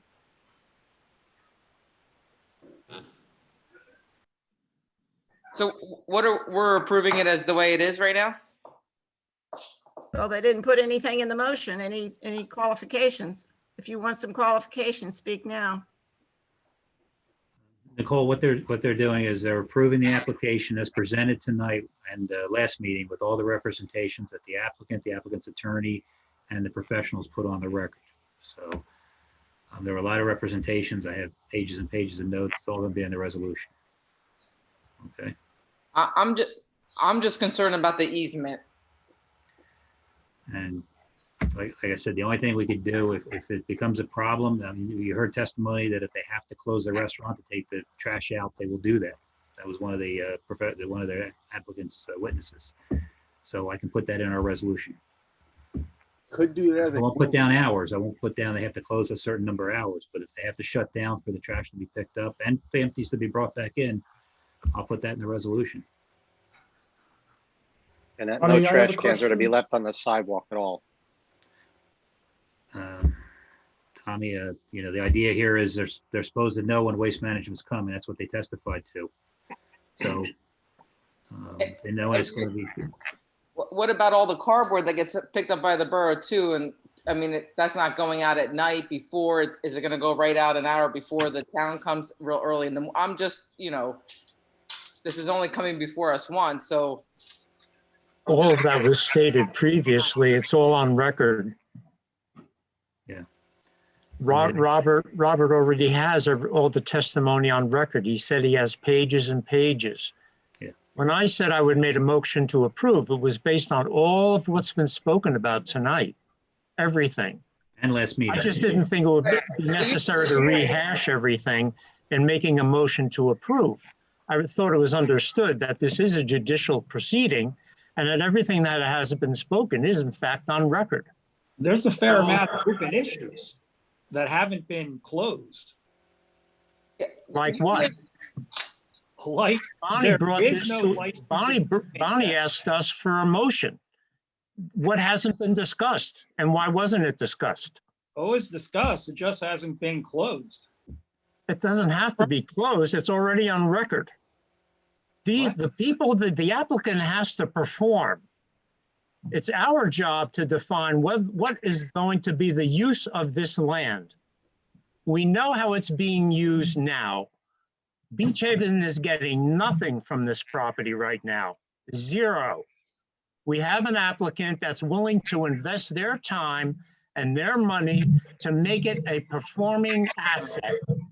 So from my position, with all the minutia on record that Mr. Shin has on record, I see no reason other than to let this application go with all of the conditions and all of the peripheral details involved to make sure that this applicant performs exactly the way they're supposed to perform. And we, as a board, have the opportunity, because it's on record, to shut them down if they don't. So let's give them a shot. So that's why I said, yes, let's bring it up to the floor and let's vote on it. That's all. But why can't the resolution include conditions of that approval, such as? Doesn't it already? It's on record. What are they? That's why I was asking. We just listened to all this testimony and our volunteers and trying to do our due diligence with this, and that just came before us without any conditions to the. I'm just confused with this process right now.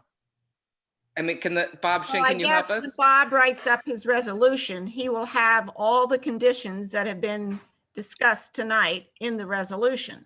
And last meeting. But shouldn't we vote until after we see them? Or it will be changed. Well, yeah, don't forget, I dropped the resolution based on all the testimony and the board agreeing to either say yes or no to this application. And everybody gets a chance to look at the resolution beforehand. So if there's something I missed, and I'm not perfect, I'm going to ask Colleen for help with this because she takes notes as well. And even the last resolution you guys saw, I went back to our minutes online to make sure I put a representation in there that was 100% accurate. So I'm careful with my resolutions, but you all have a chance to read the resolution. And if I miss something or I misstate something, by all means, tell me. I'm more than happy to change something. But right now, is there an agreement to either say yes or no to approving this use, subject to all the representations that were put on the record by all the different people that testified? Bob, this is Jim Stevens.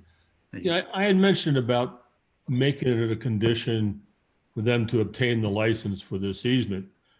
If they're agreeable to that as a condition, the applicant, it might make a few of the members more comfortable. Well, I think they stated at one point that the license wasn't possible, correct? And it was just, am I not mistaken on that? No, the easement wasn't possible. The license was. The license was. Okay.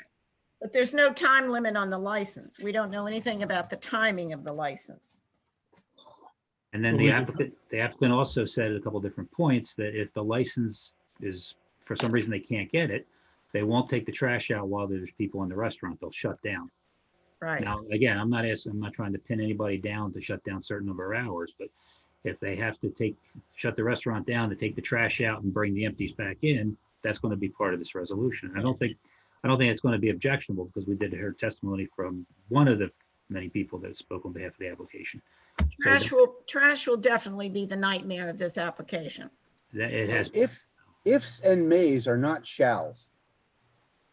So when you write this, ifs and mays are not binding, shalls are binding, right? Scott, exactly. So they've told us that this is a viable option. That's what you guys asked for, and they came up with this license idea. I haven't seen anything in writing, but I accept the representations of council. And if for some reason it doesn't happen, they've told us that they won't take the trash out and of course bring the empties back in while there's people in the restaurant. It will be shut down during the time the trash is removed. So there's not much more I can do than that, quite honestly. I mean, we can't limit them to hours. We know that. We've already talked about that. So this way, they're not taking trash through the restaurant while there's people sitting there. That seems to be the concern everybody has. That's the consensus I had last meeting and this. So they've now offered something that might remedy that, hopefully will. And if for some reason the license isn't granted or it gets revoked or the Atlantic City Electric sells, I can't imagine that, but they sell it, then they were back to they have to shut the restaurant down while they take the trash out. They can't take it through the restaurant while there are people sitting there eating. That seemed to be the big issue the board had last time. And again, this time we've talked about it quite a bit. So it's a health safety issue. And, unless there's an ordinance in place allowing us to require them to shut down for this, we really can't. They're offering it to us. So. Is everybody clear on all those points now? Yes, and what about the loading? I just know that we've had other applicants before us limiting and just trying to control that, but are you saying that all the testimony that's here tonight will cover us with that? Well, Tommy Metal had a good point with that. We don't want them doing it in the no parking zone. So they're going to have to come up with some resolution that's not a violation of the ordinances. I mean, they can't park in the no parking. We know that. We see it all the time over here, over there, but they're not supposed to. So if they want to take a risk and park in the no parking and get a ticket issued to them, that's their risk. But the problem is part of the hardship here is there is no place for a loading and unloading zone. We're stuck with what's there. So the applicant's trying to accommodate us and telling us maybe they can park on 2nd Street where there is allowable parking. I think Mr. Metal had a good point, though. We really don't want them parking in the no parking. If they want to do that, then get a ticket at your own fault. So maybe they can actually work on an agreement out with Atlantic Electric to borrow their driveway as well. That's a good idea. So something for council to look at too, possibly. And do we feel that the trucks are going to be along 2nd Street too? I mean, when they're doubled up, and I have experience with this. It's just the reality of it. It's only here before us once. I understand. And like I said, they're told they can't park. It's a no parking zone. I mean, you see it all the time. People park where there's Acme over here or someplace over there. It's no parking for a reason. They park there. And Tommy Metal, he knows that more than anybody. He's a fireman and a police officer. All I can tell the applicant is they're not supposed to park there. They got to find an alternate place. If they're going to park there, they're doing it at their own risk. But the applicant's, trying to do as much as they can on 2nd Street. That's going to be part of my resolution. They can do their. Okay. Let's wrap this up. We have a motion. We have a second. Let's have a vote. Mrs. Baxter, I have to say no based on this testimony. Mr. Metal, This is a very difficult one because the building itself is being historic. It's got so many positives that to see this building to be reused and put to good use. I have my concerns with parking. I have my concerns with the loading, like Colleen Mazzella had said. What we're doing away with parking for restaurants. I mean, this is I'm back and forth in my head with this. They stopped making sand a long time ago, you know, so there's no extra parking we're gonna find in this town. I'll say yes.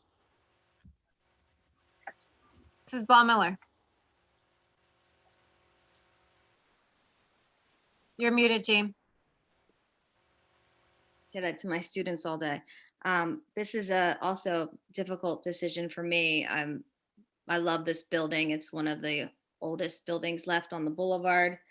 And I appreciate that there was, you know, a good faith effort to move forward with trying to utilize the space that they have and ask the adjacent lot to move the garbage and assist with that. It's just that I don't think it's really a classic hardship to take care of your, you know, your own garbage. You have to work with what you have, and that building is just not set up in a way that's going to be able to sustain that volume. So it's just, the site is not going to accommodate the use. I'm going to have to say no. Mr. Stevens, Yes. Mr. Pisano. You muted. Yes. Did you hear me? Yes, I did. Yes, I made the motion. Yes. Mrs. Eddles? I too am having a tough time with this one because of all the issues that go along with making it a pizza restaurant. But as long as all these resolutions that are in the notes are taken care of correctly and typed up correctly, which I can't see right now, so that's a concern. I'm just gonna cross my fingers and, and hope it all works out, because I'd love to see that building be improved and that space. So we're just gonna have to all work together and try to figure out the best ways to make this happen. So I say yes. Mr. Muha? I have a tough time with this one. I know the organization's great. I frequent them. I think they do a great job. I do take a little offense to the fact that I happen to have a restaurant that I would make my decision based on competition.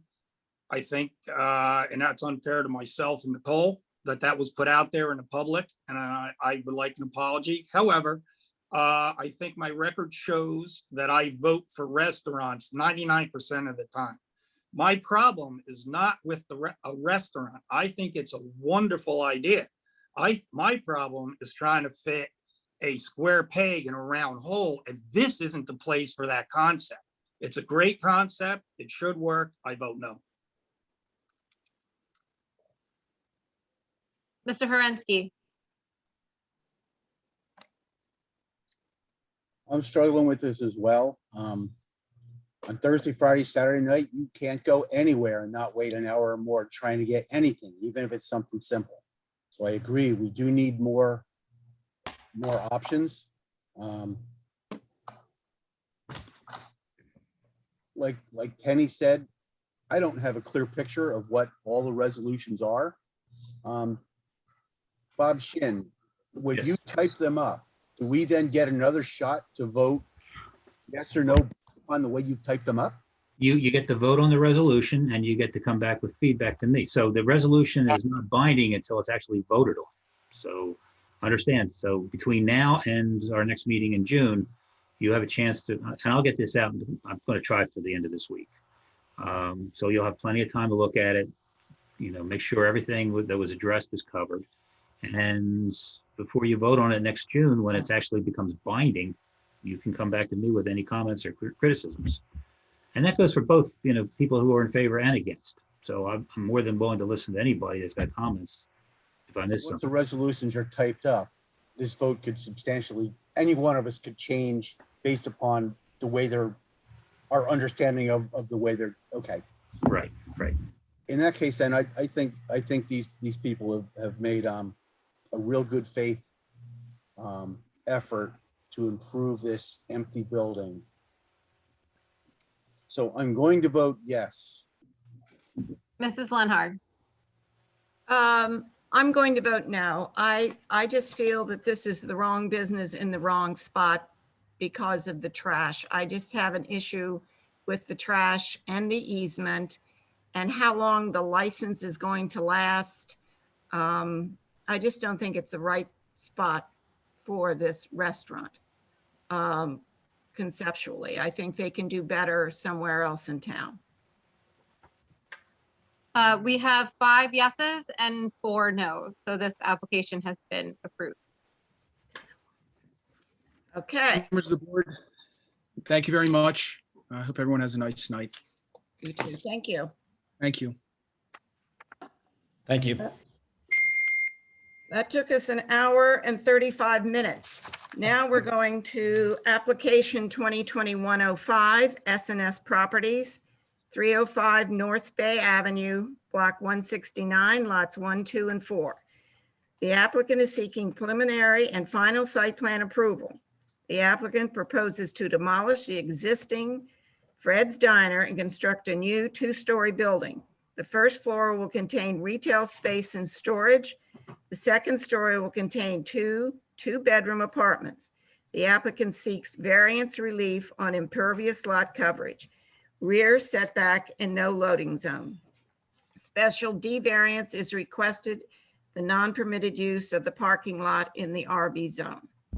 And I guess suppose that Nicole and Jamie Bowmiller have to step down from this application. I have to recuse myself also. I have a business. Because you're within 200 feet? Right. Right, okay. Again, the 3 of you that are stepping down, you can still participate in public portion.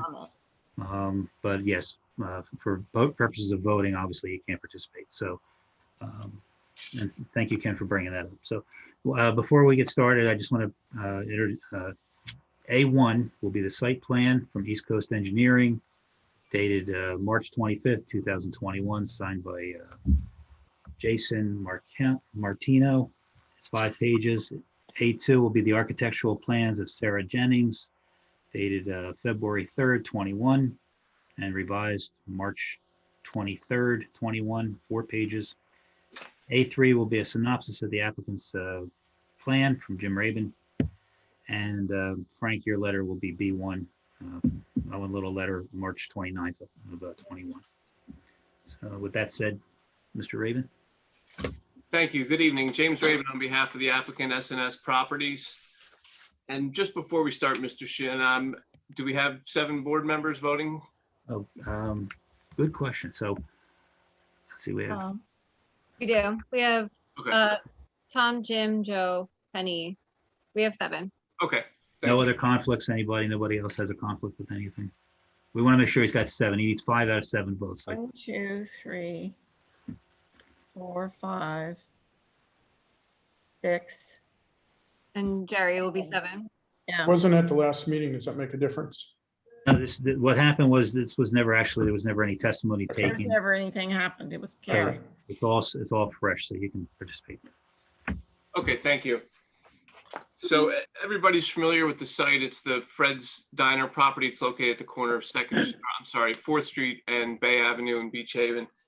And what the applicant is looking to do is demolish all the existing improvements at the site and construct a 2-story building. There will be retail on the first floor and storage, and the retail portion will be will make up the whole 2 stories in the front half of the building. And so that'll really just be 1 story with a tall building, with a tall ceiling. And then in the rear of the building, there's going to be 2 residential apartments proposed above the retail use in the rear of the building. And originally we were before the board in March. And at that time, the board voiced some concerns regarding the site layout, as well as the overall design of the building. So the board was allowed the opportunity to revise the plans. And what the applicant did was we increased all of the buffers to the neighboring residential properties so that they conform to the ordinances. The design of the building was substantially changed to try to make it more in conformance with the surrounding neighborhood of Beach Haven. And there's several variances that are required. Mr. Marciano is going to get into more detail about the variances and his site plan. But basically, there's a use variance that's required just because the rear portion of the property where the parking lot is, the existing parking lot. That's a residential zone, so use variance is required to put the parking area in that portion of the property. And in order to accommodate the buffers that are required, the parking area is actually being pulled back 10 feet from where it is now, so that there's going to be a buffer in between the residential property behind it, whereas currently there's none. There's just a fence there. The size of the building was also reduced in order to accommodate that shift in the parking lot. So the applicant tried to do everything that they could in order to meet the board's needs from the prior application. And also, there's an irregularly shaped portion of the property in that southeast corner there. So there is a bulk variance requested there to the setback to the restaurant where 25 feet is required just for that small area, which Mr. Marciano will discuss in more detail, but the buffer is provided in that area. And the proposed use at the property, it's going to be similar to the Sensations and Sugar Kingdom property in Ship Bottom. So that's the proposed use that they're going to have inside the retail portion of the building. And at this time, also, I did want to mention that there was discussion at the prior meeting of the Architectural Advisory Committee in Beach Haven that was recently established. And we did meet with them in the interim since the prior meeting to try to address some of those needs as well. And Mr. Brearley, during his testimony, will address some additional changes beyond what's noted in this current plan to try to address some of the concerns of the Architectural Advisory Committee as well. And at this time, I'll call Jason Marciano.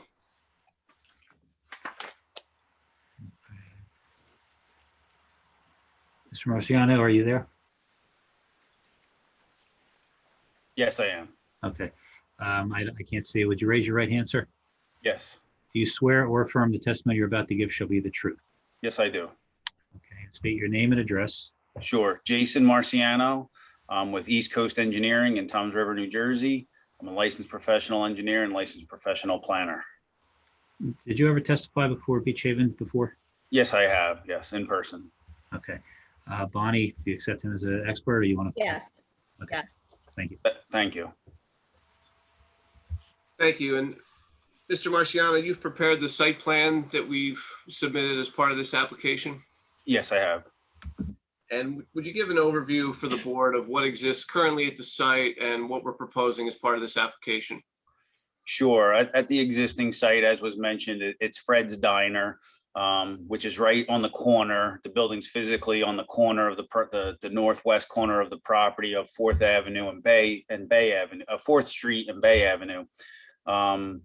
Existing building has access at the corner. There's access on the northeast corner of the building and a ramp that runs along Bay Avenue. That's part of that ramp is actually over the front property line, as is the front vestibule. The building's as close as 2.8 feet, I believe it is, on the south property line, as close as 1.9 feet on the 25-foot dimension. It's an easterly property line. It's 25 feet in an interior jog.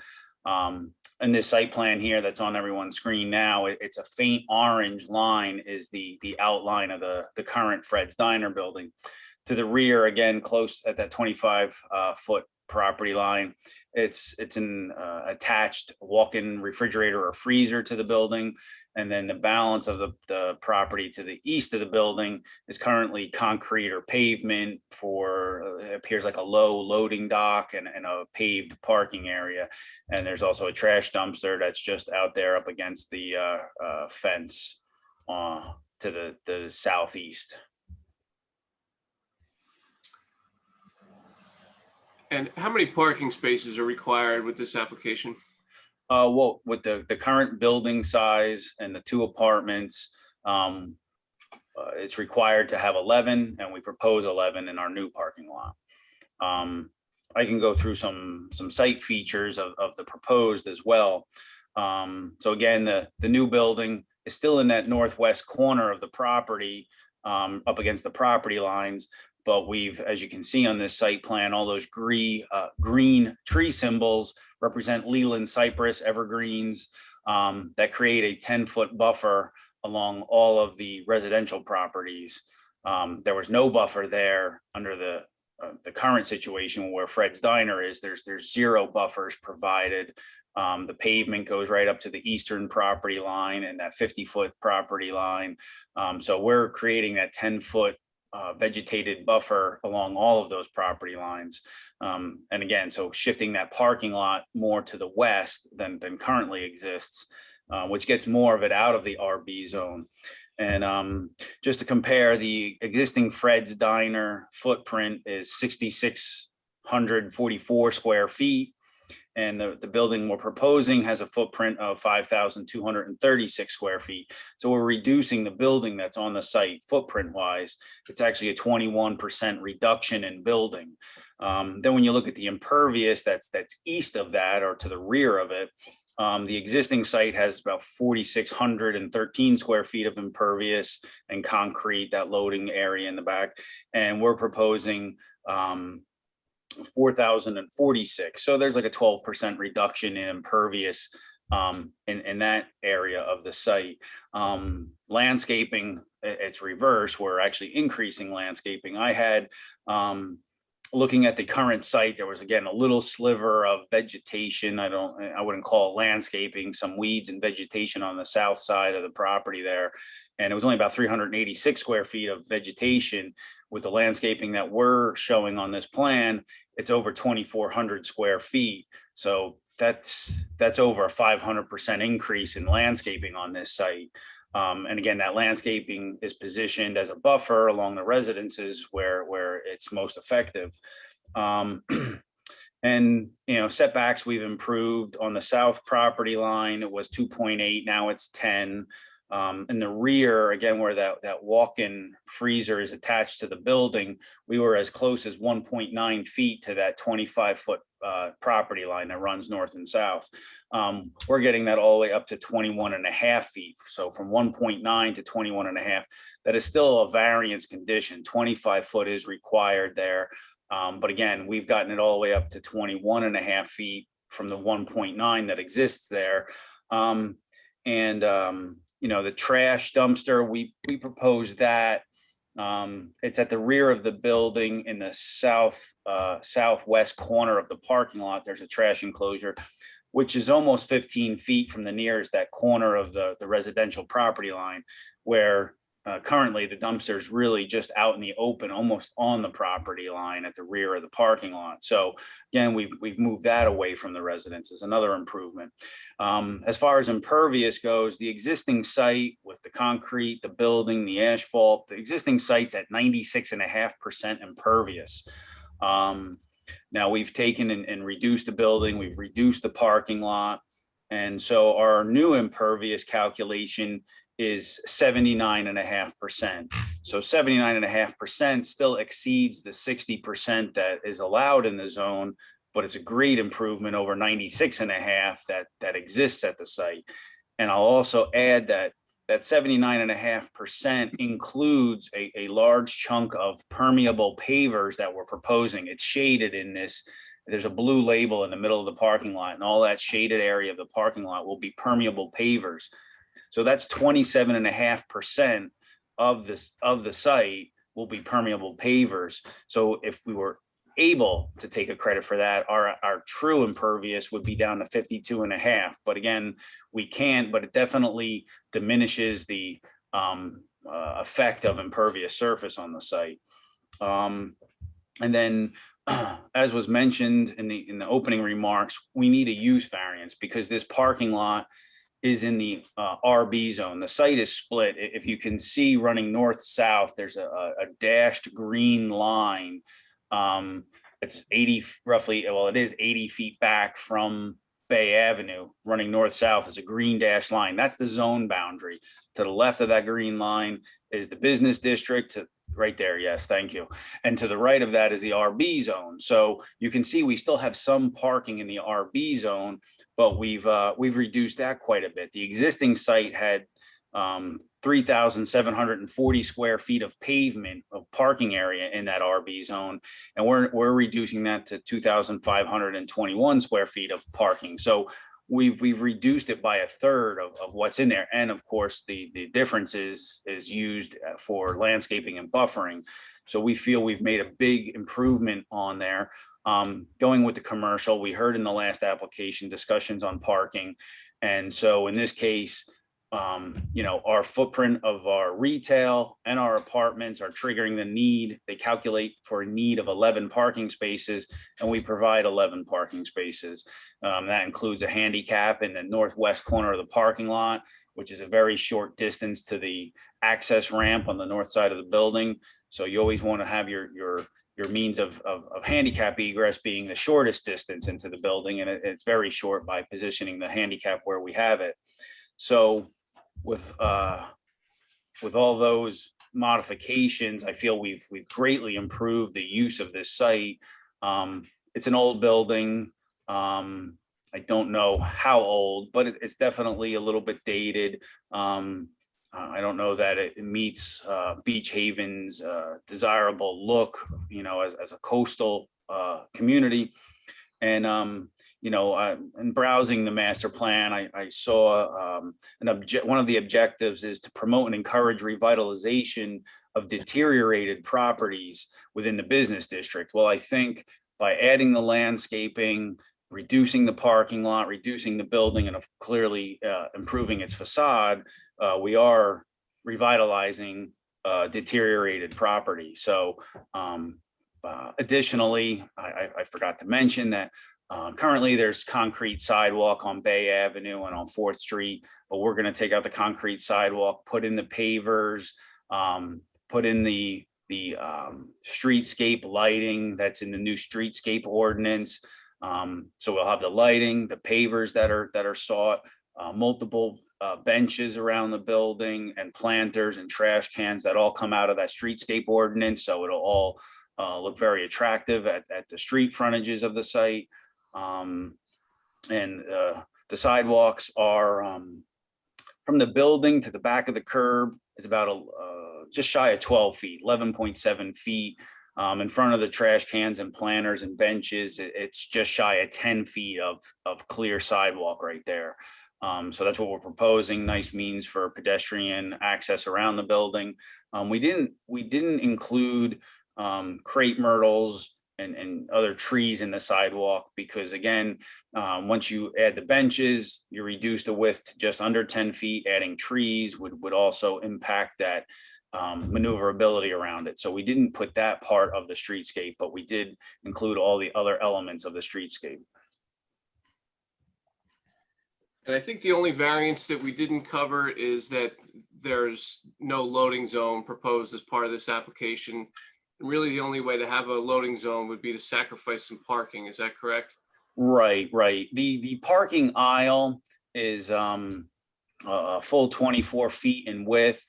So, you know, deliveries should come in off hours in the mornings, and they could back in that access aisle. It's more than 60 foot in depth from 4th Street to the curbing proposed, and it's right adjacent to back door of the business.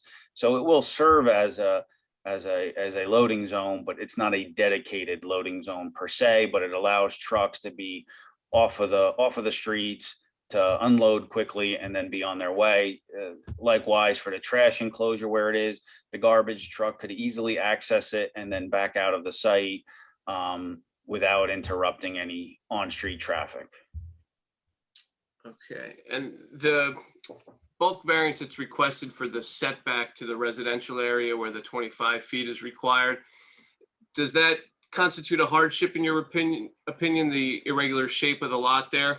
Yeah, absolutely. Because if the property was squared off and we had that additional 50 by 25, then we're talking a 71-foot rear setback. So, you know, bulk of the building does have a 71-foot rear setback to the most easterly line at the buffer there.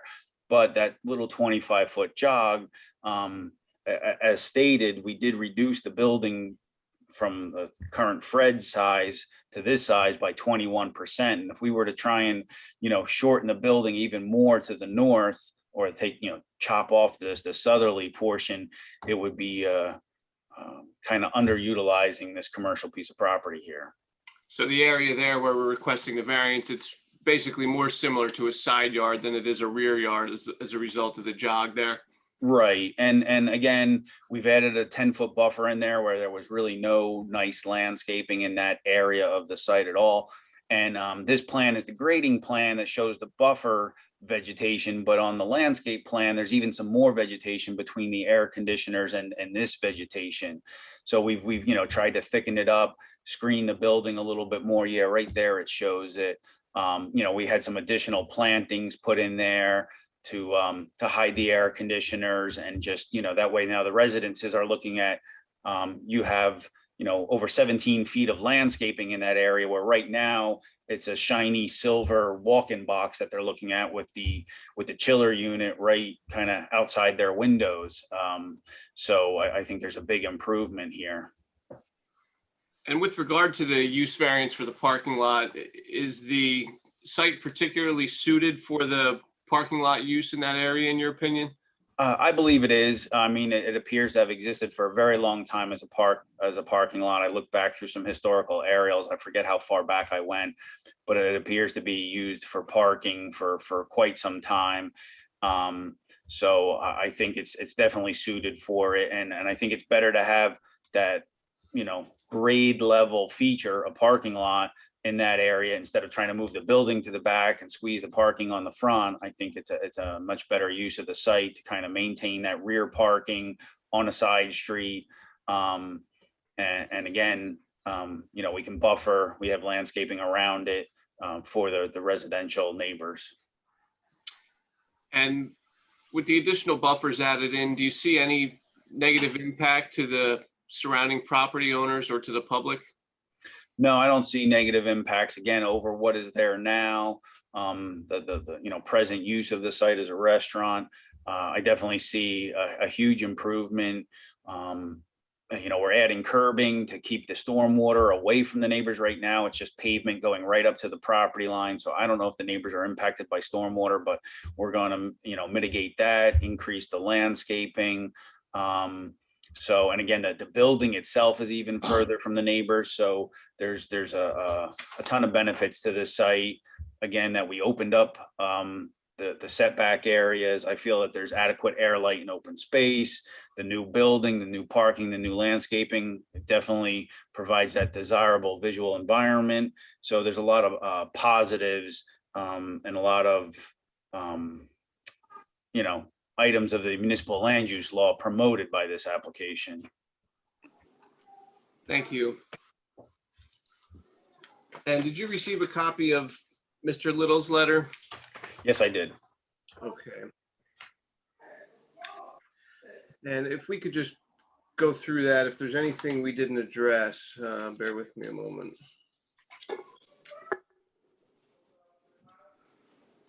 And if you could just explain, I know you touched briefly on the refuse management area. Where is the trash enclosure located? Yes, it's behind the building. Again, that jog that jogs into our property, if you will. It's diagonal from that corner. Again, it's about 15 feet from that nearest corner of the property, even more so from any residential structures. But we put that trash enclosure there. So it's on a concrete pad with fencing around it. So it's definitely obscured from sight. Right now, the current dumpster is just sitting up against the fence and the straight on view from 4th Street. But we're going to put some fencing around it. And again, tried to move it away from the neighbors somewhat. And it's tucked into the corner of the parking lot. So I think it's definitely an improved location, and it's a dedicated location that right now where it's situated, it's really blocking you can't get into the most southerly parking spot of the current site because of where the dumpster is. It doesn't let you, maybe you can get in, but you definitely couldn't back out then. So I think where we've moved it, it doesn't hinder traffic movements, and it keeps it close to the building, close to the commercial building. And it definitely has increased its separation away from the residential properties. Thank you. And all of the signage, I know we don't have the signs finalized yet, but all of the signage will conform to the ordinance? Yes, yeah, there's, building facade signage proposed that will comply with the ordinance requirements and limits on coverage. And jumping back to the variances for a minute, does the application as proposed, will it impair the intent and purpose of the zone plan and zoning ordinance in your opinion? No, I believe it will not. Again, there's really only one setback variance being sought, and it's pretty close to what's required. Huge increase. As I noted, the master plan is looking for commercial properties to be improved and revitalized. So that's what we're doing here. So I see no detriment to the zoning ordinance or our master plan. Thank you. I don't have any further questions for Mr. Marciano. I have a question. This is Bonnie Lenhard. Yes. It says outdoor display of merchandise. You want to explain that? I don't propose any on my site plan. I don't have that delineated on the site plan. So there's not going to be any outdoor display of merchandise? I was not aware of any. Okay. And so we didn't, detail that anywhere on the exterior of the building. And the other question is, why is the dumpster at an angle instead of squared off? It's so a truck can get to it much easier and pulling in, whether it's a rear load trash truck can back into it and then doesn't have to make a perfect 90. Because if the access to the dumpster was perpendicular, I guess a small dumpster on wheels could be maneuvered one way or the other, but it was just, again, for ease of trucks coming in, get the truck out, as quickly as possible, whether it's a front end loader or a rear loader, just at that 45-degree angle, lets them get in there fairly easily. And, really what you'll see for the most part is the fencing around it. Okay. And this dumpster is large enough to handle the trash from 2 apartments and a retail store? Yes, yeah, the trash enclosure is 8 by 7. So it's a pretty sizable dumpster. I don't have an exact specification. I forget what we sized this for, but it's not like a 1 or 2 yard dumpster. It's definitely bigger than that. So it's a good size for the 3 uses on this site. Okay.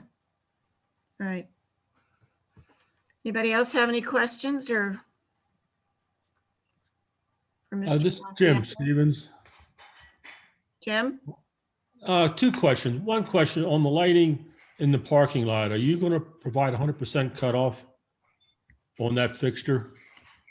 Yes. From the very first, we had a first submission with some different types of lights. On this lighting plan, yeah, there it is, getting pulled up now. Again, we have the streetscape lights in front of the building, and on the rear of the building, some pretty small lights, just so we're lighting up the entrance to those apartments, but they're Yeah, my concern was the one in the parking lot, and the cut sheet you had there you had 3 different choices on cutoffs on the light. And it looks like your luminaire diagram was not showing a full cutoff. Yeah, we'll make sure it's a full cutoff. I mean, that was the intent and the reason for choosing a light like that, where we can direct the light. It's definitely downward facing and pointed away from the residences. And we can, make sure that that's specified as full cutoff and double check our specifications on here. But that's the intent, is that it's going to shine away, towards our building and not towards the residents to the east. And then the other question is on the air conditioning units. They're fairly close to 2 residents. I know you're doing a lot of buffering, so it's a visual, but there's still a noise part of it. Is there another location or another way to handle that due to the noise factor? I can speak to that too, Mr. Stevens.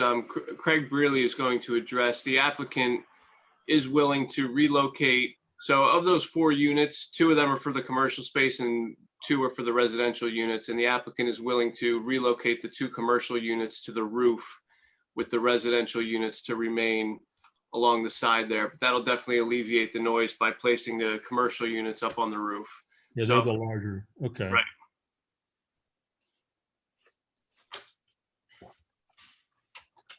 Could he place all four on the roof? When we had the discussion, it was preferred to leave them where they are, the residential units, but I can have Mr. Brearley discuss that. They do conform in their proposed location. Okay, thank you. Sure.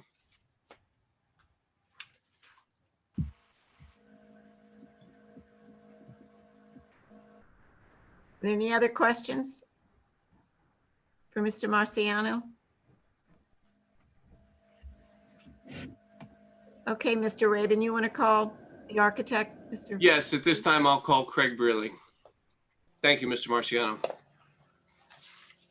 Mr. Brearley, do you swear or affirm the testimony you're about to give should be the truth?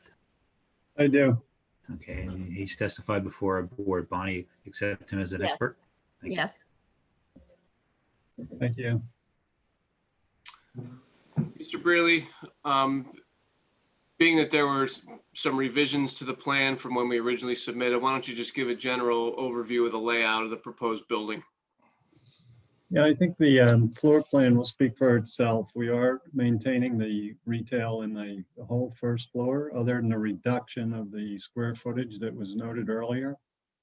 And the two entrances still to the residential units from the rear of the property.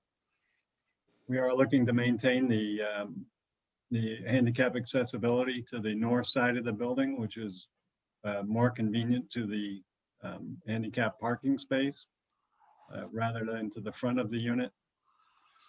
And then the second floor, you know, as shown, would encompass the two apartments that have been mentioned. And the front half of the building is just a two-story portion of the retail space, you know, as for a wow factor or giving some volume and area for display. So the exterior of the building, we had modified to be more in line with Beach Haven and the more historical and coastal style architecture. We did have conversations with the Architectural Advisory Committee. And based on that, from what we show currently in this elevation, I'll note some of the items that we had discussed changing. If we can go to the north side. The ramp that is shown with the metal railing, we're going to modify that and add 2 or 3 posts in there to give it more of a porch look, and then modify the railing to a more traditional style rail. Additionally, we have room, and we're going to offset the middle portion of the facade between the two gables back a little bit, so there's a break in the upper floor instead of one continuous wall.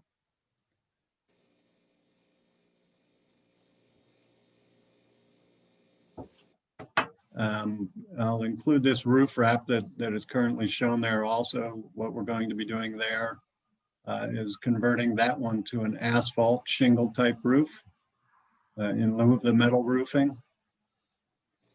And the upper windows of the 2-story space, we're going to modify those grills that are the grill patterns in the windows to mimic the look of the residential windows, which would be a double hung style look, although it's a big picture window. Out of the street facade or west side.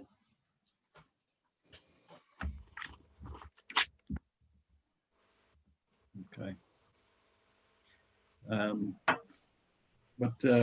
Modifications here that we discussed that we'll make would be to change the siding from vinyl to a hardy plank for the bottom and a hardy shingle for the top. And in lieu of the vinyl vertical siding, we're going to match the gables on that and do, I'm sorry, board and batten across that upper 2 sections flanking the center entry. And then the left side, we'll call it tower, and the right side tower, at the base where there is clapboard currently, we're going to panel those similar to the entry so that we'll have 2 columns on the left. Then we'll have the space from between the entry and the left side. The entry would be paneled columns. And then the full right side would be paneled columns. And those would reflect again on the side elevations also.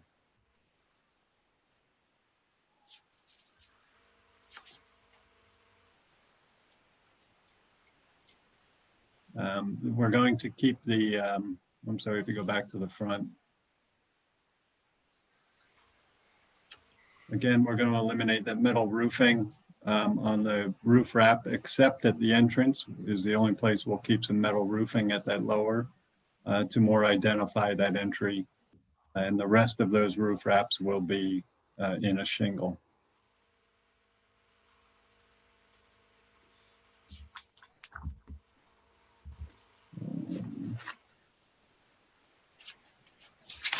A few other notes.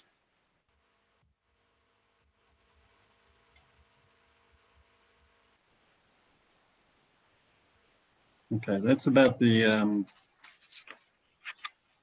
changes that came out of that meeting with the Architectural Advisory Committee. So this is the new facade that we'll be proposing with this application. The compressors were mentioned. Again, we're going to keep 2 residential compressors at the grade level, which would be in conformance, and we'll take the 2 commercial units and put them on the roof. They'll be hidden behind the roof parapet, so they won't be visible from anywhere. And there'll be a package unit. The whole unit would be up on the roof. And it was one of the reasons for leaving the residential units in their current location to allow easier access in the event they needed to be repaired? Yes.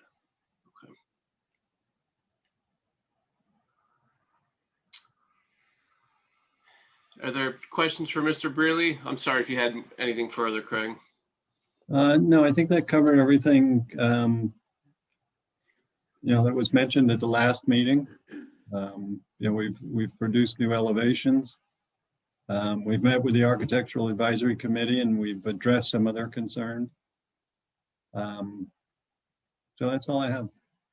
Is this building going to be fire sprinkled? I don't believe, I'm sorry, it does, yes.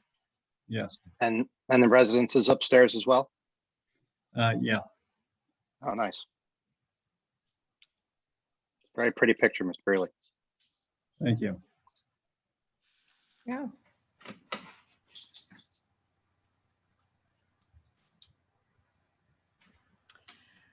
Okay, any other questions for Mr. Brearley?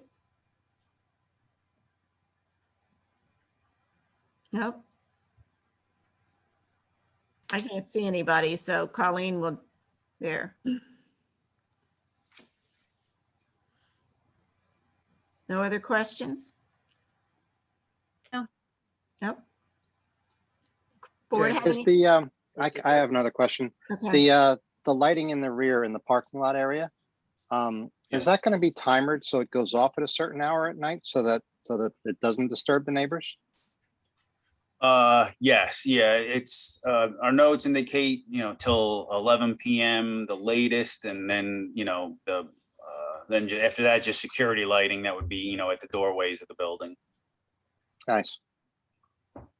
With the air conditioning units, the residential, the only reason is because of service is why they're not being moved up to the roof? So that you could have them all up there for the reduction in the noise. And the other thing is that buffer was you need a variance because it's only 21 feet right there. That's and for, you needed 25. The buffer is only required to be 10 feet, so we meet the requirement with the buffer. Where the variance comes in there is because that area near the compressors is technically considered a rear yard. The the required rear yard setback is 25 feet, where we're proposing 21.5 feet to the building and 16.5 feet to the ramp. So a side yard setback requirement is 10 feet, and as Mr. Marciano proposed, it's similar to a side yard in that it just jogs in briefly there, whereas the remaining 75 feet really serves as the rear yard, and there we comply with the required 25 feet, and that's where the parking lot is. So they didn't want to reduce the size of the building by 4.5 feet to get your full 25. Right, because then they would have had to reduce, it would have affected the size of the residences, and we felt that it's a legitimate hardship based upon the square footage or the shape of the lot in that area. The building was substantially reduced from the original plan, but we're just asking for that one setback variance. Couldn't you have just cut in the first floor and reduced the size of that and overhung the second floor apartment? No, it still we still would have needed a variance if the second story, Overhangs. yeah, overhangs. You only Yeah, have, there would be habitable space in that same footprint, so it would be the same setback.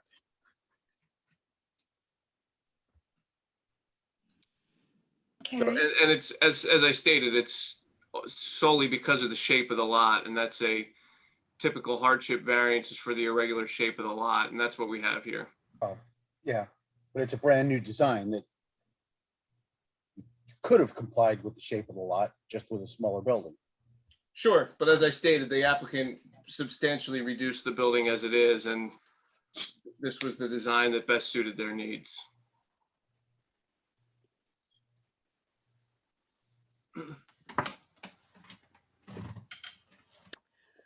Okay, any more questions?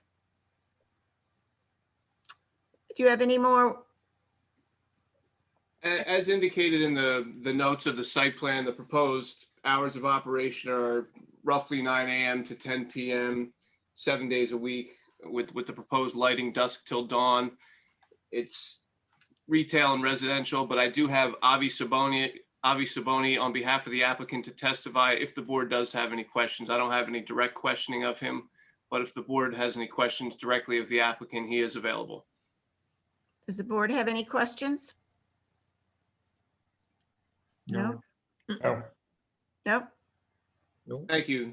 I don't have any further witnesses. That'll conclude our application. Okay, thank you. Oh, actually, and I'm sorry, I misspoke on the hours.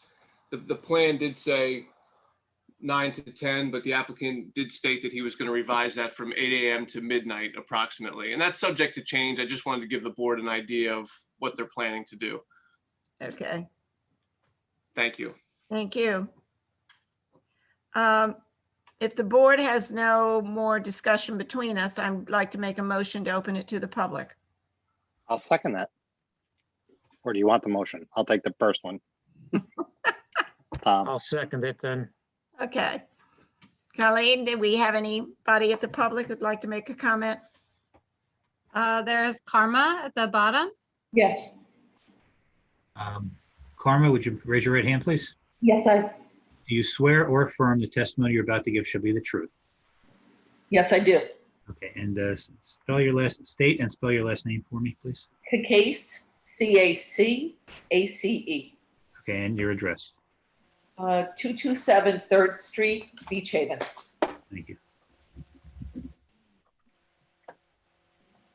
Go ahead, ma'am. Okay, I have a question about the compressors. It's my understanding that the variance comes off the building, not the appendages. Is that correct?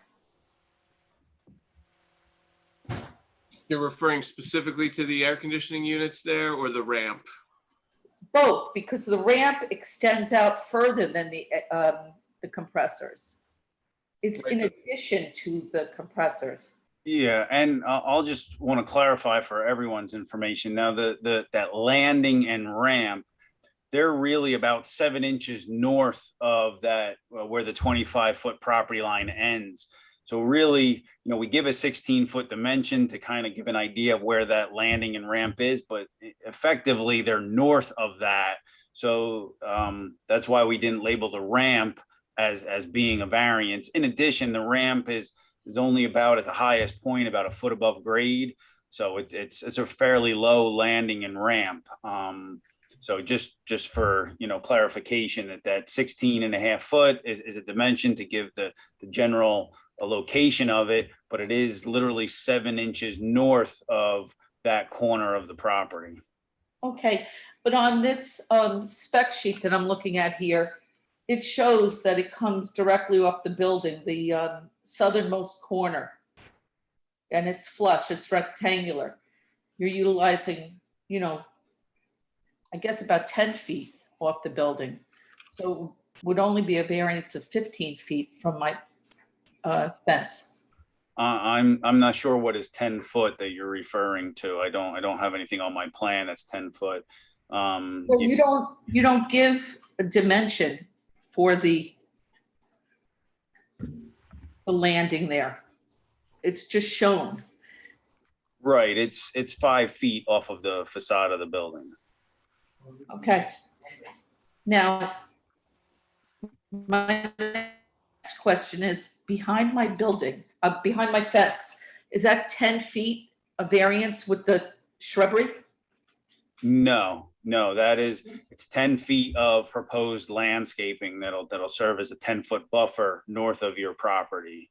North of my property. And Karma, just so I'm clear, sorry to interrupt, your lot 17? Yes. Okay, thank you. Okay. Okay. Tim, you want to ask about the windows? We have one other question about the windows that are closest to our house from the apartment. Is there any way you could make the 2 windows closest a bit smaller? They probably have to be egress windows, which for fire. Okay. Can they be shifted at all? I don't know. I'm just saying the size. They're probably egress windows. That's probably why they seem large. Okay. They are egress windows, and the windows on the south wall are actually awning windows that are small and high on the wall. What are the dimensions of the windows? Which ones? The one on the rear, closest to the southern rear of the building? They're egress size. They're 3 feet wide and 5.5 feet tall. And which are the small ones on the side, the 4th Street side? The south wall. The And ones how on the big are those? Those are 2 feet tall and 3 feet wide. Would you be able to switch those so that the smaller windows are facing our property? Because we're kind of close. I'd prefer not to, based on the furniture layout of that bedroom. It makes more sense that the bed wall be on the one with the short windows.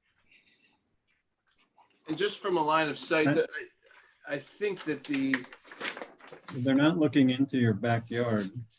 They're looking into my son's bedroom window. I don't think they're that far over. Yeah, the most southerly wall of our building is just a few inches north of the northerly wall of your building. So we're looking across the backyard per se. They're east facing across the backyard, but not at the side of your home. Okay. All right. You're only limited to 3 minutes, so we have to move along. I hope they answered your questions. Yes. Anybody else? Public? Colleen? Let's see, anybody else? I think that's it. Nobody else? What time? You asked all the questions you could? Because of the front. Colleen? That's it. That's it? Yes. Okay. Can I have a motion to close it to the public, please? Motion to close, Jerry Jenna. Second. Scott. Okay. Jim, do you want to wrap it up or you're pretty much done? Yeah, sure. Just briefly, I think that it's clear that the proposed development is a vast improvement over what exists currently, and the applicant is doing its best to utilize the existing parking area. It's obviously going to be relocated to provide the required buffers and making the effort to put as much porous paving in there as possible, so there's not as much asphalt on the site. And parking, as we know, is a big problem in Beach Haven. It's an issue that comes up regularly. This is a chance where we really have the area to provide the amount of parking that's required. So we're not requesting any parking variances. So the use variance that we're requesting is crucial to this, because we do need the parking for this site. And I think it's a chance to really improve the look of this area of town. And for those reasons, we request that the application be approved as submitted. Thank you. Thank you, Mr. Raven. Okay, do I have a motion to approve or disapprove? Motion to approve. Jerry? I'll second, Penny. Mr. Meadow, Tom? See, you're also muted, Tom. I'm sorry. I'm new at this. Sorry. Yes. Mr. Stevens, Yeah, I'd just like to thank the applicant for listening to the board at the last meeting. I think they did an excellent job of, with our concerns. So I vote yes. Mr. Pisano, Yes, I feel the same way Jim does. I think that the applicant responded to what the board was asking for and did a very good job in doing so. So I vote yes. Mrs. Eddles, Yes. Mr. Herensky, Yes. Mrs. Lenhart, yes. and Mr. Jenna. Yes. Application was approved. Thank you very much. Congratulations. Thank you. Good Thank you luck. very much. Okay. What did I do with the last one?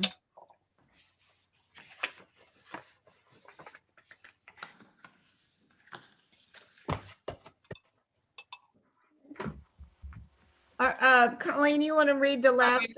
Mhm.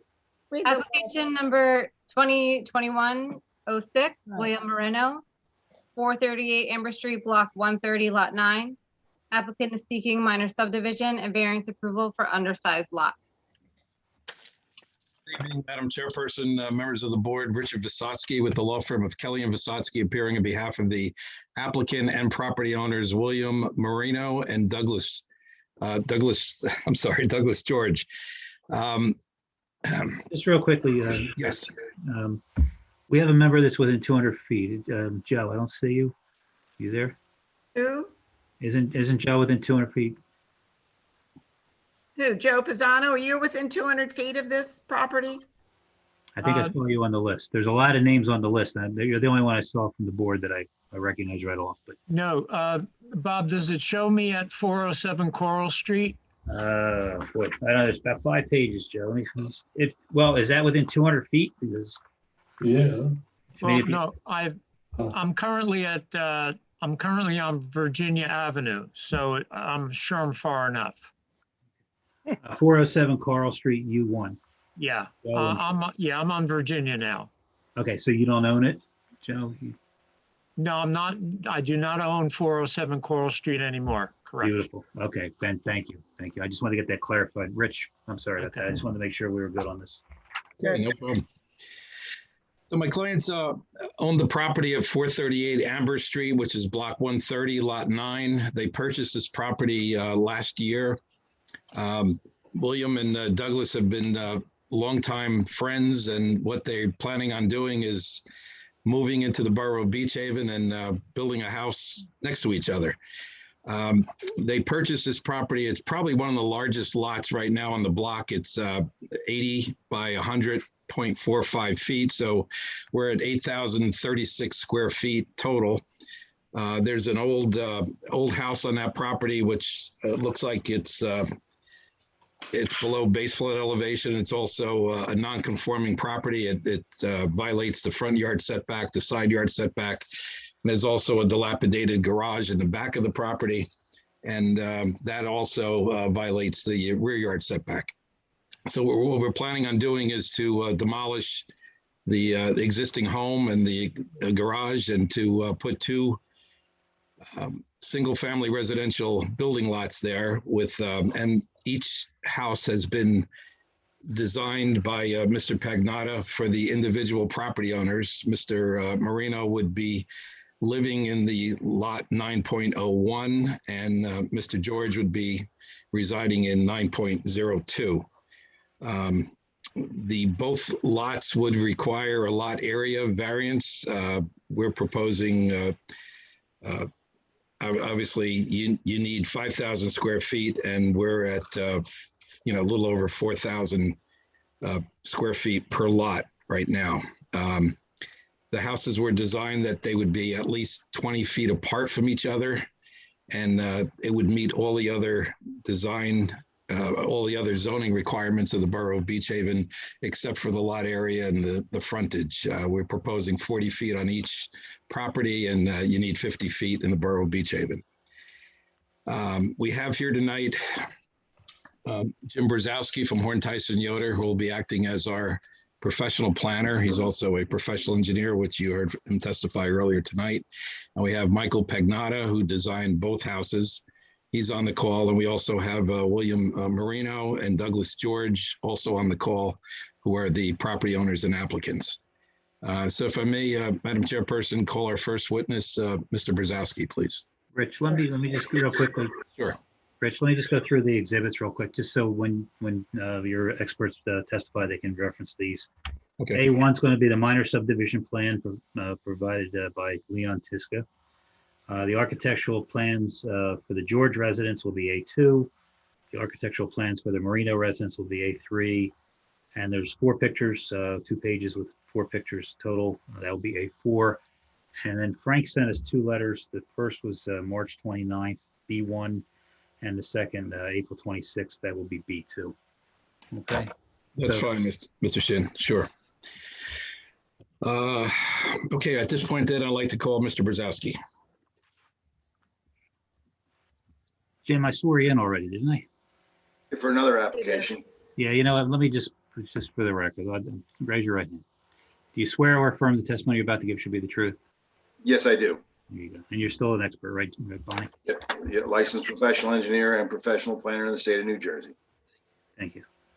Okay, thank you. Mr. Brzezowski, have you had the opportunity to review the minor subdivision plan that was prepared by Mr. Tiska's office dated 2/5/21 and last revised on 4/1/21?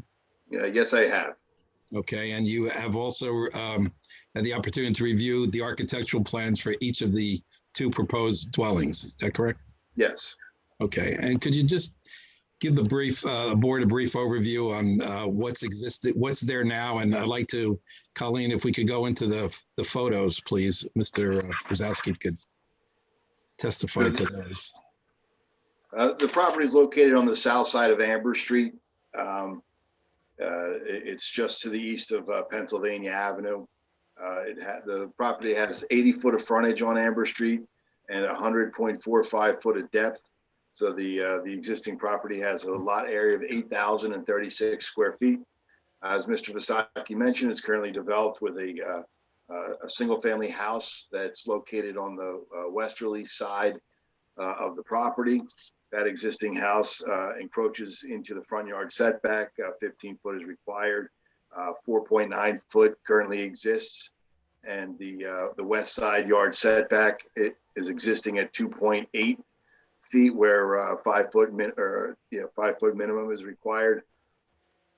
There's also a detached garage on the property that has a slight encroachment into the rear yard setback of 4.8 feet, where 5 foot is required. And it's the intent of the applicants to remove these structures from the property, subdivide the property into 2 40 by 100.45 foot lots, and construct a single family house on each one of those lots.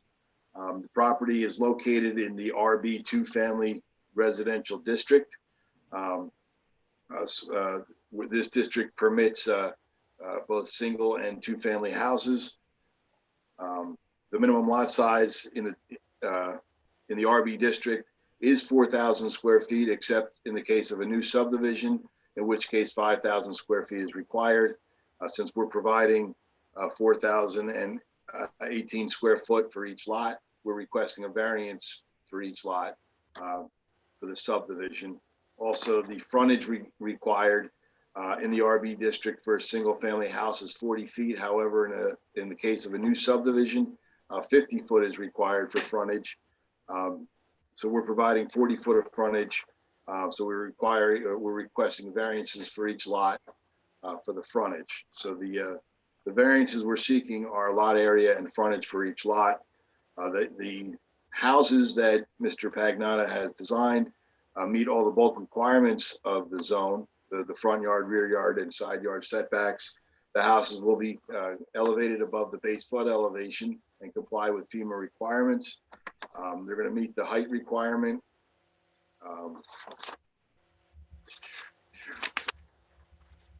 Basically, because this property is in the RB zone, a two-family building can be constructed on this lot.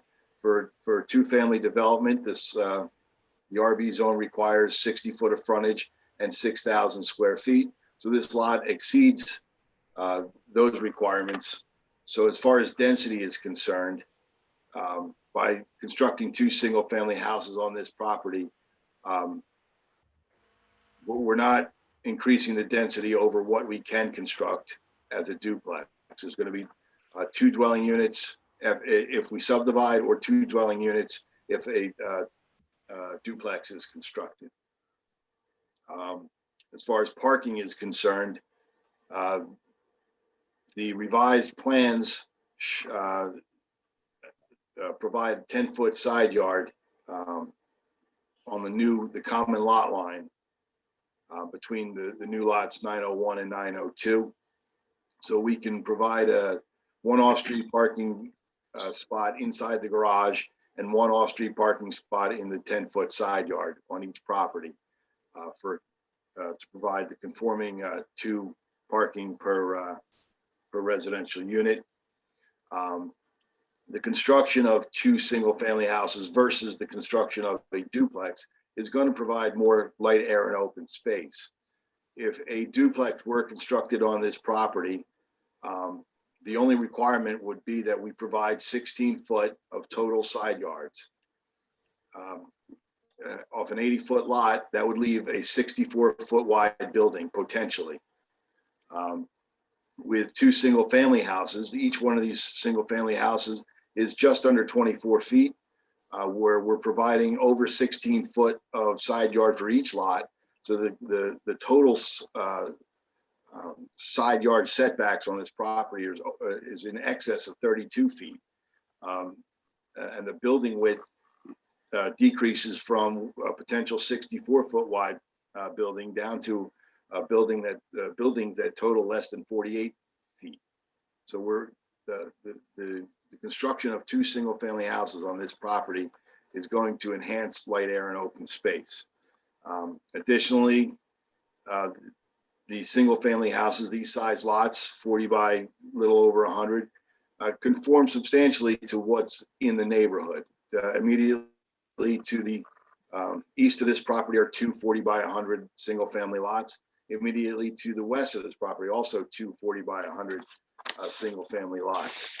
In addition to that, there are various other 4,000 square foot lots in the neighborhood. On the west side of Pennsylvania Avenue, there's 4,000 square foot lots. On the east side of Pennsylvania Avenue, there's 2 other 4,000 square foot lots. So there's plenty of properties in the neighborhood that conform to the size of the lots that we're proposing to create.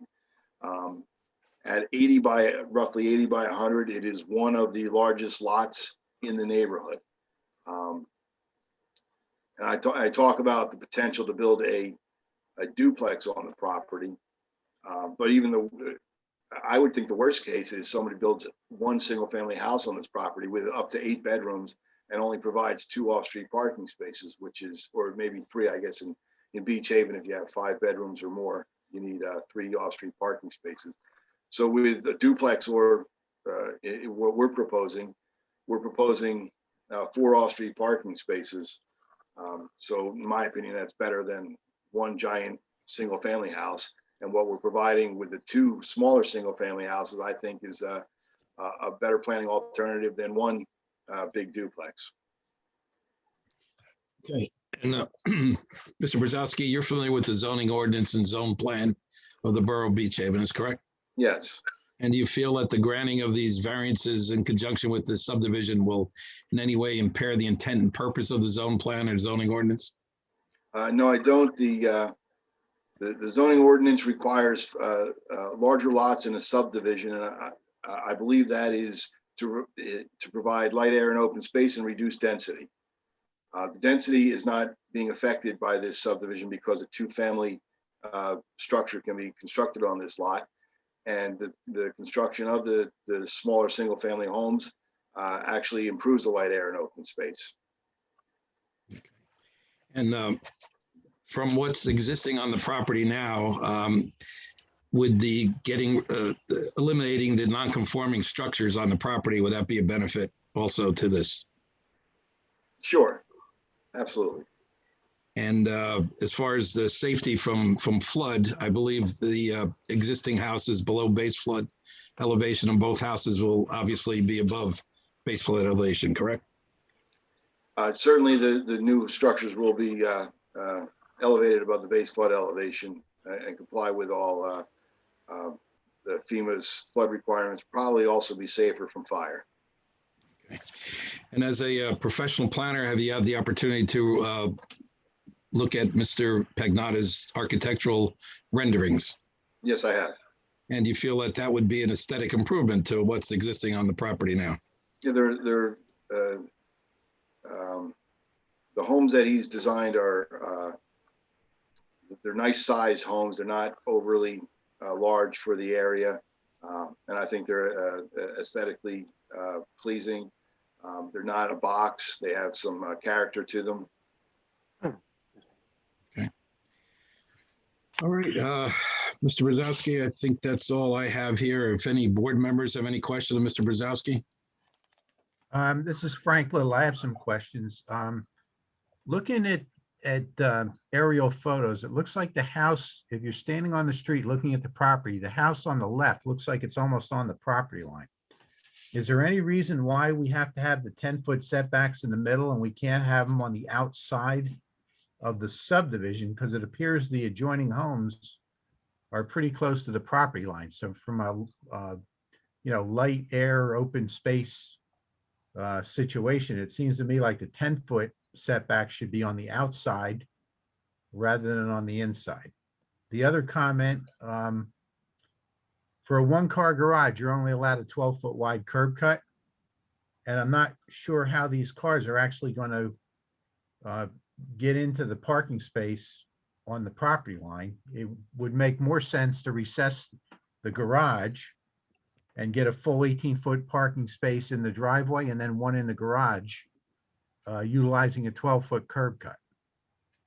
Those are my comments at this point. I'm not sure how you want to respond to those. Mr. Little, I think those questions will probably be best suited for Mr. Pagnotta, who designed the house. Mr. Brzezowski, yeah, he didn't prepare the plan originally. Right. I think I can comment about certainly 9.01.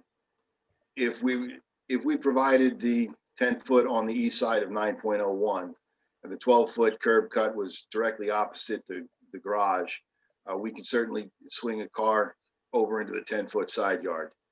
And the way that the house on 9.02 is situated with there's a large recess on the west side of the garage.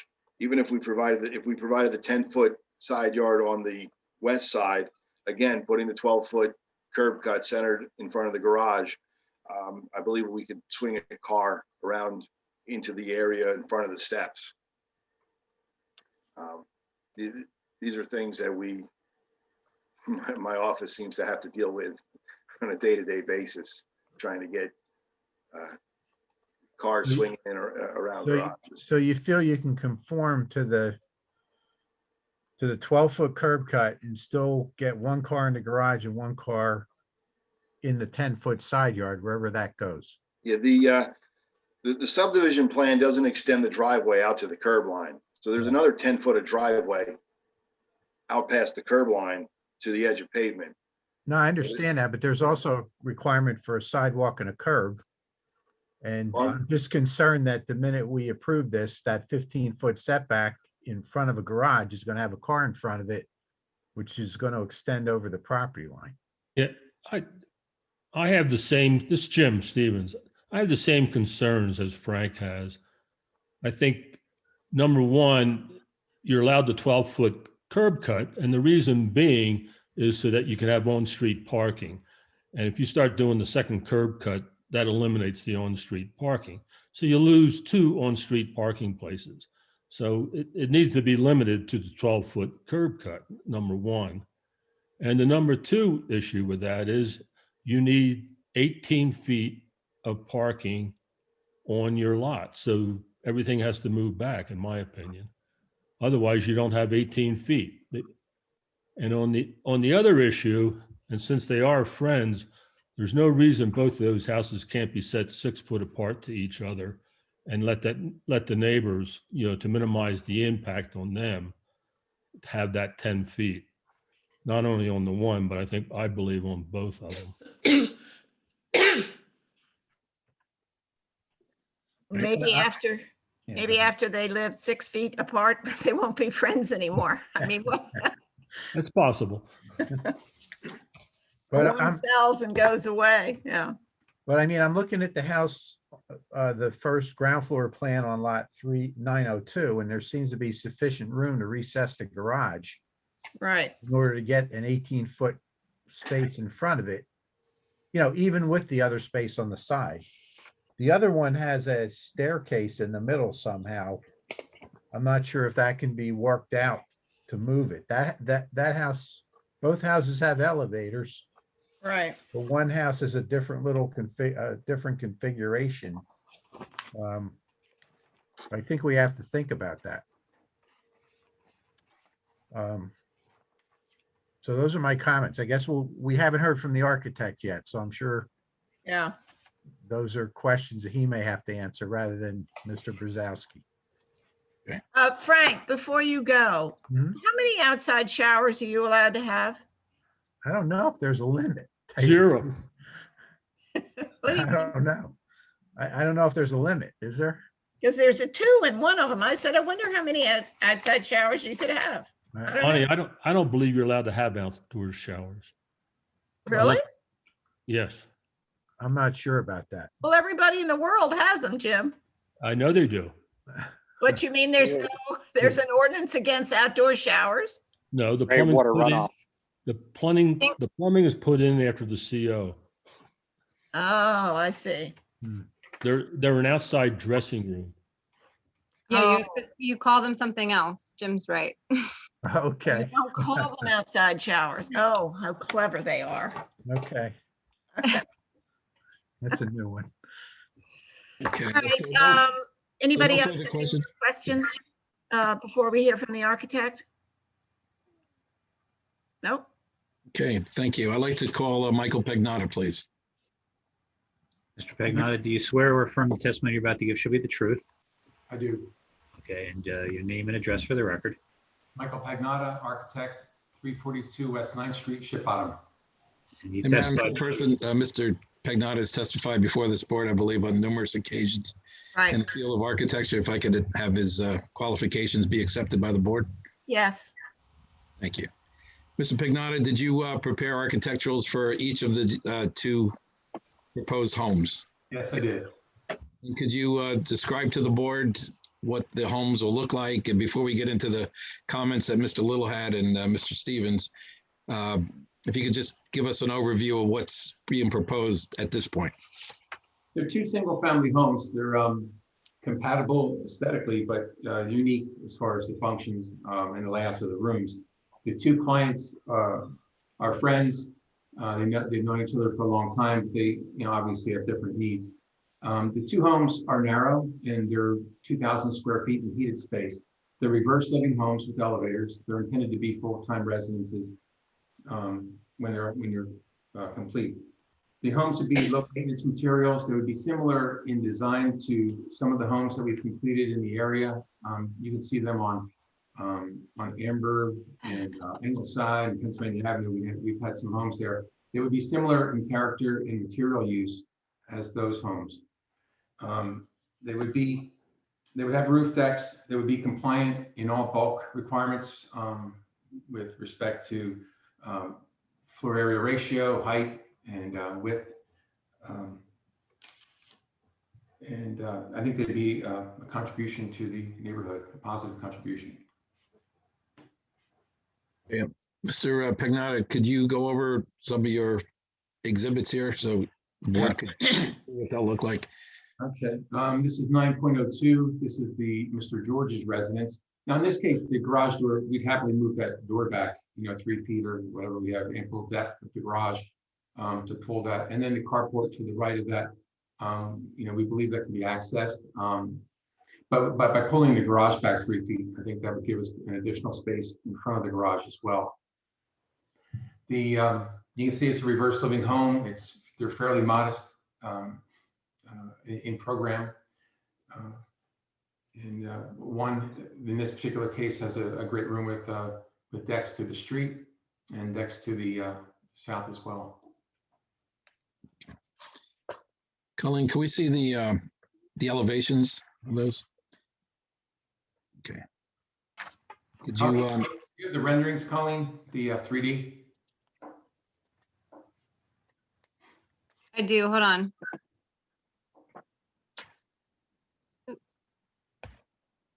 These drawings just show compliance with height. But those are the ones you called board 1 and board 2, right, Mike? Yeah, the one with the rendering, I can't remember what number that was.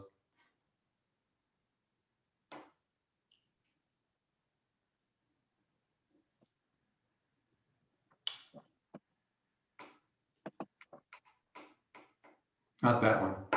Not this one? Okay.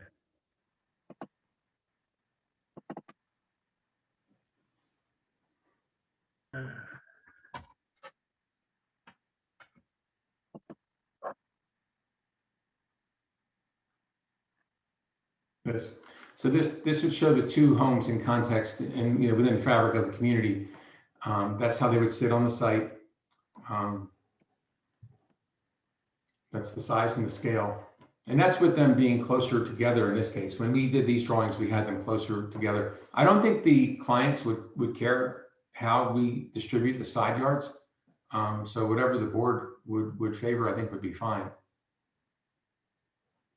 We were just trying to accommodate parking, but if we can solve 9.02 by pulling the garage door back, I think that would solve that issue.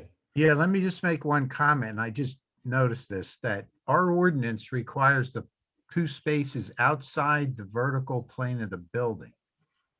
Okay. The parking space in the garage, I'm just looking at ordinance 21223. The parking space in the garage really doesn't count. Frank, if we can mitigate the situation by pushing the house back 3 feet and creating an 18. Yeah, that's fine. You could do that, or you can recess the garage. The one house looks like you could recess the garage. The other house has a lot of, it's flipped around inside, so it's kind of hard to do that. Yeah, the elevator is kind of blocking the space in our ability to get the garage doors back. Yeah, so I mean, if you want to shift them back, that's fine too. We'll get the full 18 feet and yeah, that's not an issue then. Yeah. All right, so Mr. Pagnotta, both houses would be, actually the whole house would be back, so you have a 18-foot front yard setback? Yes. Okay. Yeah, that works. All right. So this rendering up here is not accurate, and we really shouldn't be looking at this rendering, correct? Which part? Shows a 2-car garage. Right. Yeah. I'm just looking at the subdivision plan and looking at this, and as far as aesthetically, these are in character of what the houses would look like. If you want to go back to the floor plans, you can do that. right. I was really asked what they were going to look like. This is these are, you can go back to this plan. I have the other one too. So these 40 by 100-foot lots, I just had a couple quick questions. Nicole Baxter here. You know, when you look at the scale and the feel of the street, and I feel that I like the idea of the 40 by 100 rather than the duplex on the site. I just wonder about the scale of the actual house on each lot. I absolutely agree that I think the 10-foot, the setback, you should leave the 10-foot for the neighbor on each side, and the subdivision itself in the middle has the 6-foot with that. But what I'm saying is, I feel like the scale of because it's such a narrow lot, when you look at all the lots on all the existing houses there, they're not as tall, they're not as deep.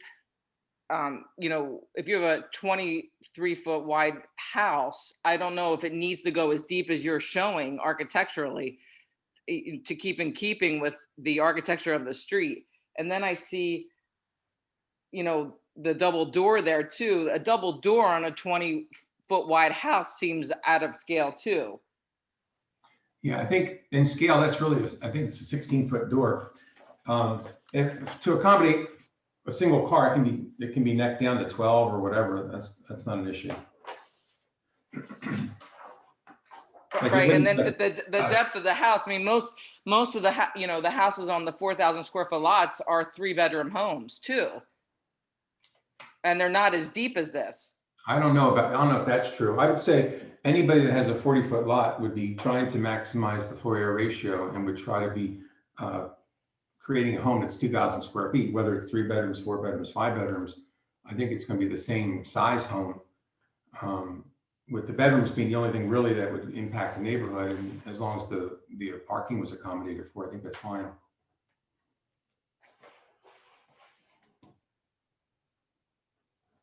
The garage door that we have contemplated for or planned for the wider one is actually 12 feet. So I think we did take measures to bring that down. I agree. I'm sensitive to the fact too that we won't, if you have a 24-foot house, we don't want a 20-foot garage door as the face of the structure. And I'm in total agreement with that. This one is 12 feet as far as the actual door. The garage structure is 18 feet 11, which leaves some, allowance for structure and trim around the garage door.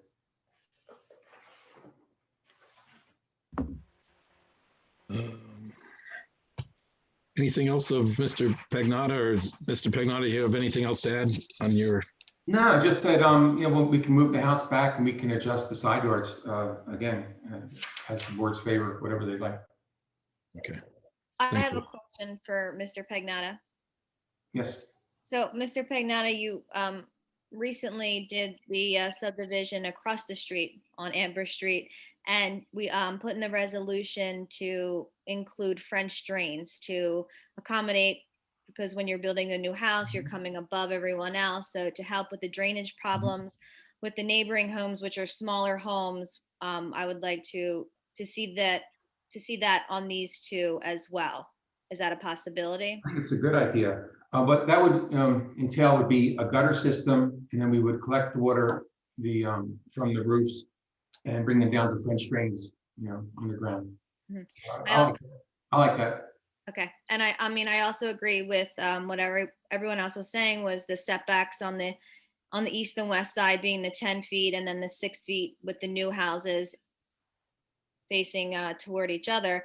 But also on the other side with the other subdivision, you did decrease the density somewhat and the height. So I was wondering, again, the neighboring houses all along Amber are relatively older homes. They're smaller. So to kind of conform with the rest of the homes on the block, would it be possible to either decrease the height or decrease the density to somewhat, fit it in with the character of the street, which you did do with the subdivision across the street? I think so. I'd like across the street, the lots were a little bit bigger, and we were afforded so much more room to work with, right? Over here, I think if anything, height, if we could take 6 inches out or something like that, I don't think that would affect anything. I think when we talk about the coverage in this one, there's so much of this space is actually deck, which is like open space.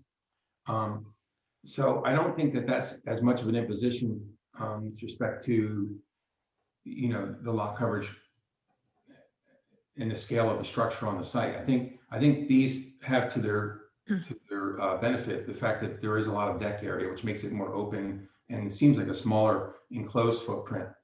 I think the height is also difficult because we try to raise the structures. And I think Beach Haven may in the future want to consider some different zoning height restrictions that can accommodate the raising of properties, you know, and not take things from, you know, from a fixed height datum. Anyway, we do like to raise these structures when we rebuild them. And so we are limited in height as it is.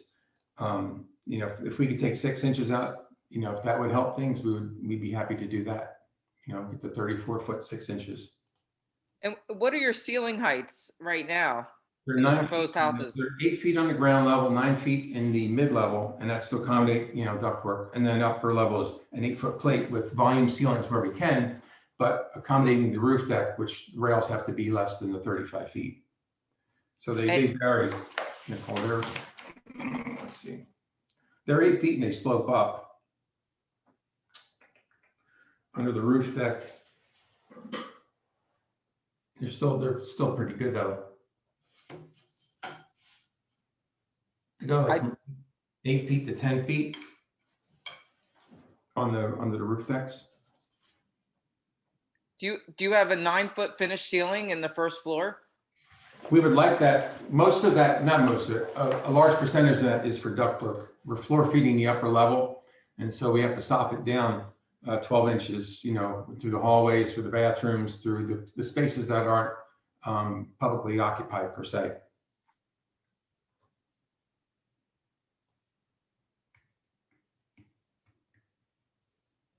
Any other questions of Mr. Pagnotta? The AC platforms, I apologize because I'm on the call right now. We don't have this architectural backup. Can we put the site plan back up? Colleen, I'm sorry. We have the condensers on the roof of one unit and we have them in the rear yard of the second unit. They could both all wind up on the roof deck, frankly, but we have one set is on the roof deck and one set is in the rear yard. And are you able to, the one on the, hold on. Can you move the AC platform just so it's not near the neighbors, that it's in between the two houses in a sense, you know what I'm saying? Just moving further away from the other house? So it's on the inside rather than on the outside. Yeah, or we could put it on the roof deck.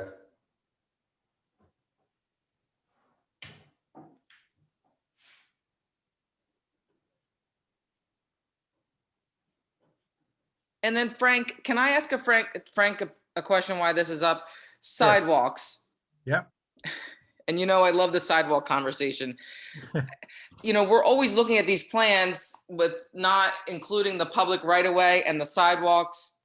And I'm just trying to get a sense of, it's a 4 foot sidewalk and a utility strip?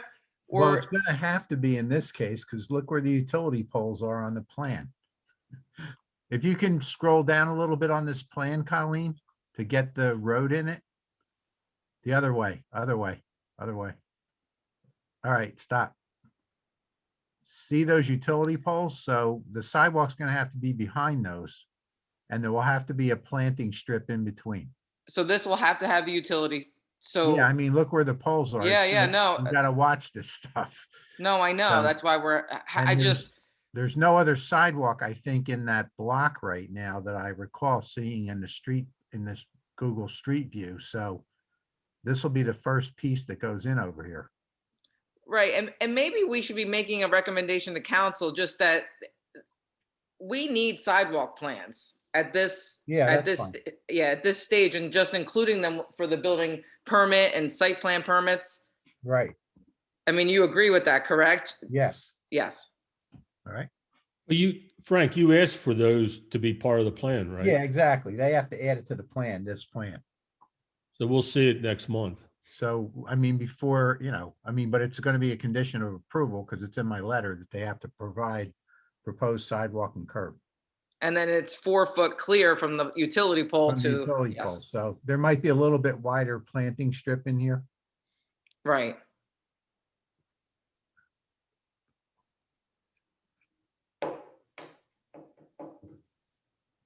Okay. Any other questions of Mr. Pagnotta? Sure. If not, Madam Chairperson, I'd just like to briefly call William Marino, please. Sure. Hi, good evening, everyone. You have to be sworn in. Excuse me.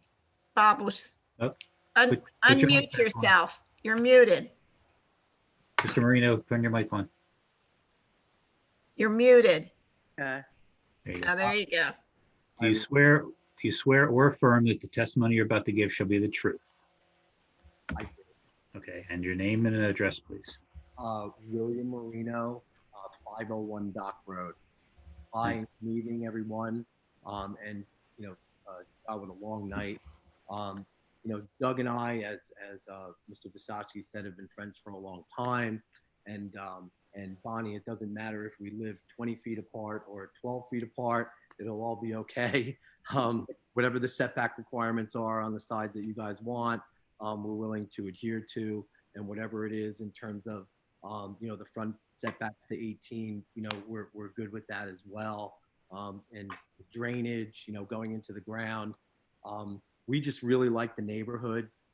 We've been around, speaking with, our potential neighbors who are actually going to be our neighbors, because if we don't get this approved, we've already bought the land and, we're going to build a duplex so we can have our homes, but we'd much rather have single family homes. And we just really like the neighborhood.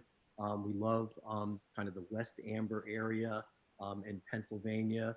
I think it's kind of an undiscovered area somewhat of Beach Haven. You get some great views because you're close to the bay, and we're just really excited to build our homes there. So that's really what I wanted to say, and I thank everybody for your consideration. Thanks. Okay. Thank you, Bill. I have nothing further, Mr. Marino. If any board members have any questions. Do any of you have any questions? No. Okay. No? All right. Madam Chairperson, that would conclude our application at this point. Thank you very much. Thank you.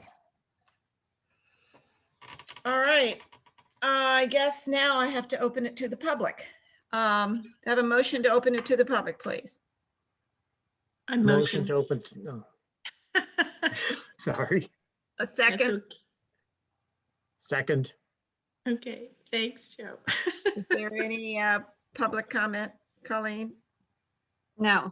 No? Mm-mm. Okay, now we're going to have a motion to close it to the public. Unfortunately, got too late for the public, I think. The public right next door is right here. I'll Oh. swear in. No? Tish, would you mind turning on your camera for us? It is on. I don't see you. Oh, I'm on. Oh, I see you now. Okay, sorry. Ma'am, So are you- we're back into Oh, public. you see Temple, you don't see me. Yeah, I Okay. don't see you. Yes, my camera's my thing was too far back. Let me just swear you in, ma'am, if you would. Do you swear or affirm the testimony you're about to give should be the truth? Yes.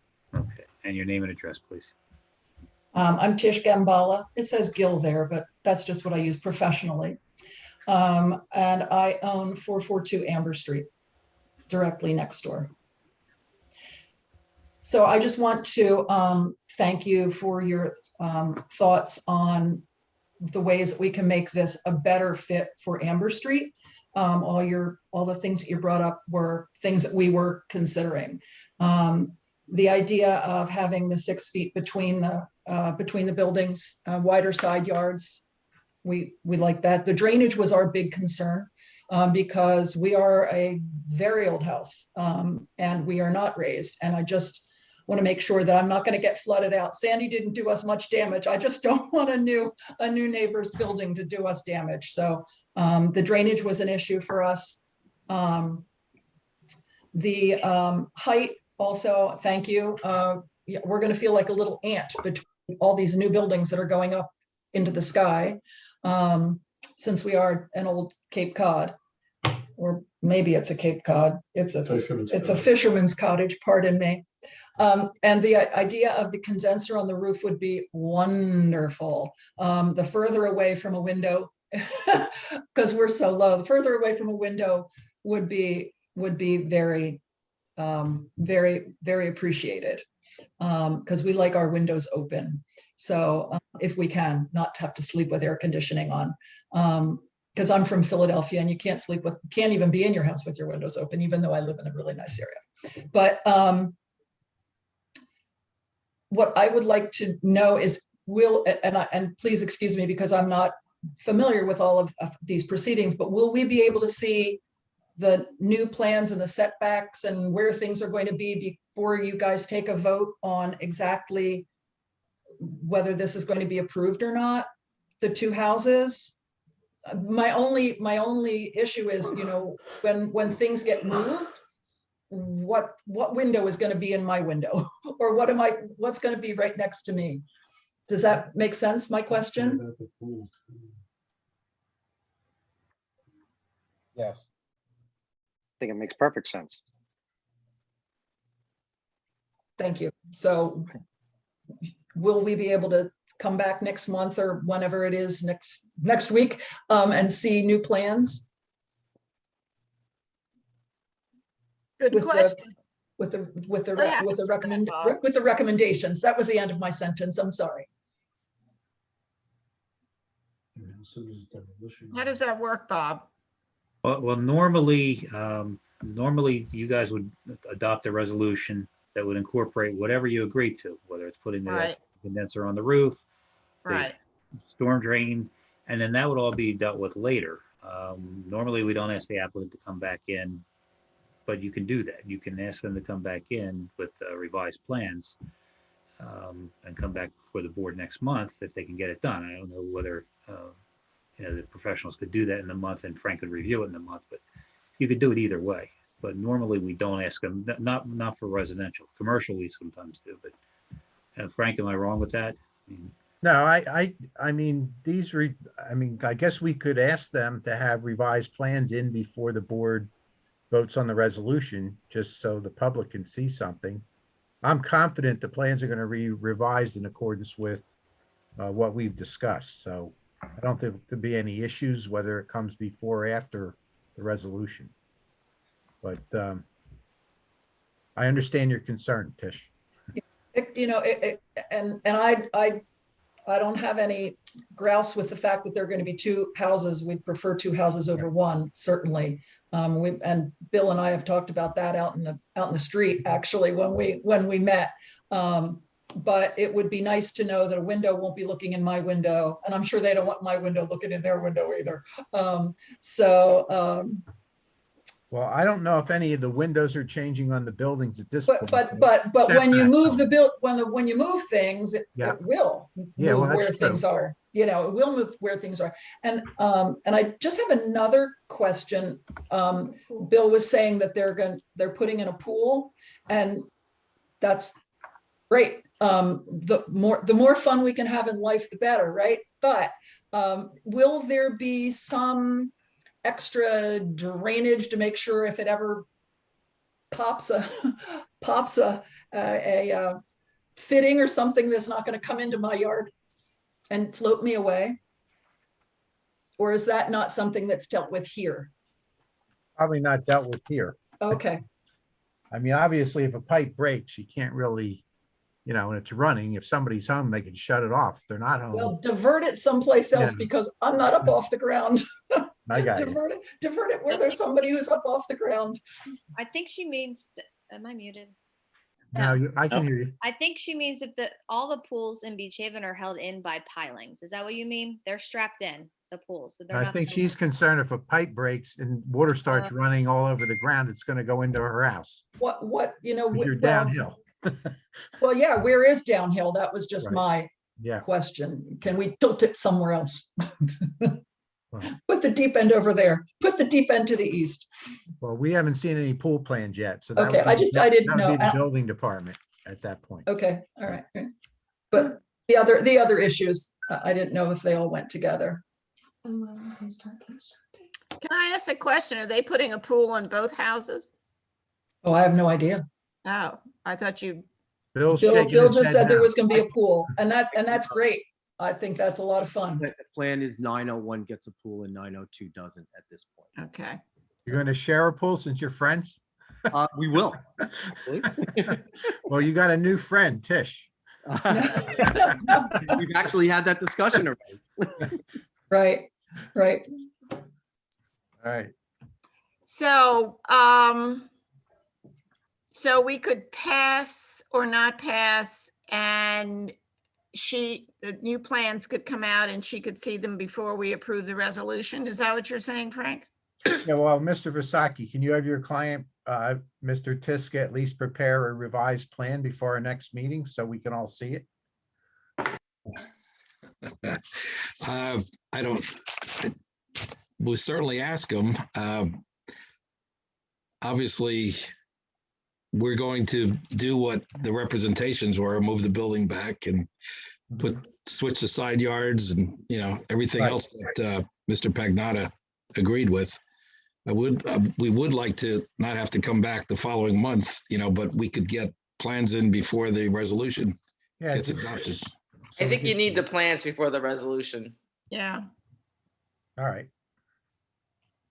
I don't think any reason why it's not that difficult to do. So. Well, Mr. Vasaki, just out of curiosity, when did your clients intend to break ground and start this project? If the plans are here for the June meeting, I can have a resolution ready to go in June if the board's happy with it. But if it needs to be revised, we come back in July with the resolution. So Yeah, I believe as soon as possible to start breaking ground. Mr. Marino. Okay. Yeah. So Bonnie and the board, what I'm going to suggest is that I do a resolution based on all these things we talked about tonight, pushing the garage back so it's 18 feet, the French drain, the condensing on the roof, the side yard being 6 feet. I'll have all that ready, and then we can modify it. Again, we guys vote on the resolution, but we can make changes. If you want to change something in the resolution, we can do that when we adopt it. Okay, so maybe we'll just go ahead if the board is so inclined to approve it tonight. I can have a resolution ready and the plans can be ready. If the plans aren't ready, Mr. Fasowski, we may not read a resolution. Right, I understand. And can I just ask a procedural question? Why do we vote if we don't have the resolution?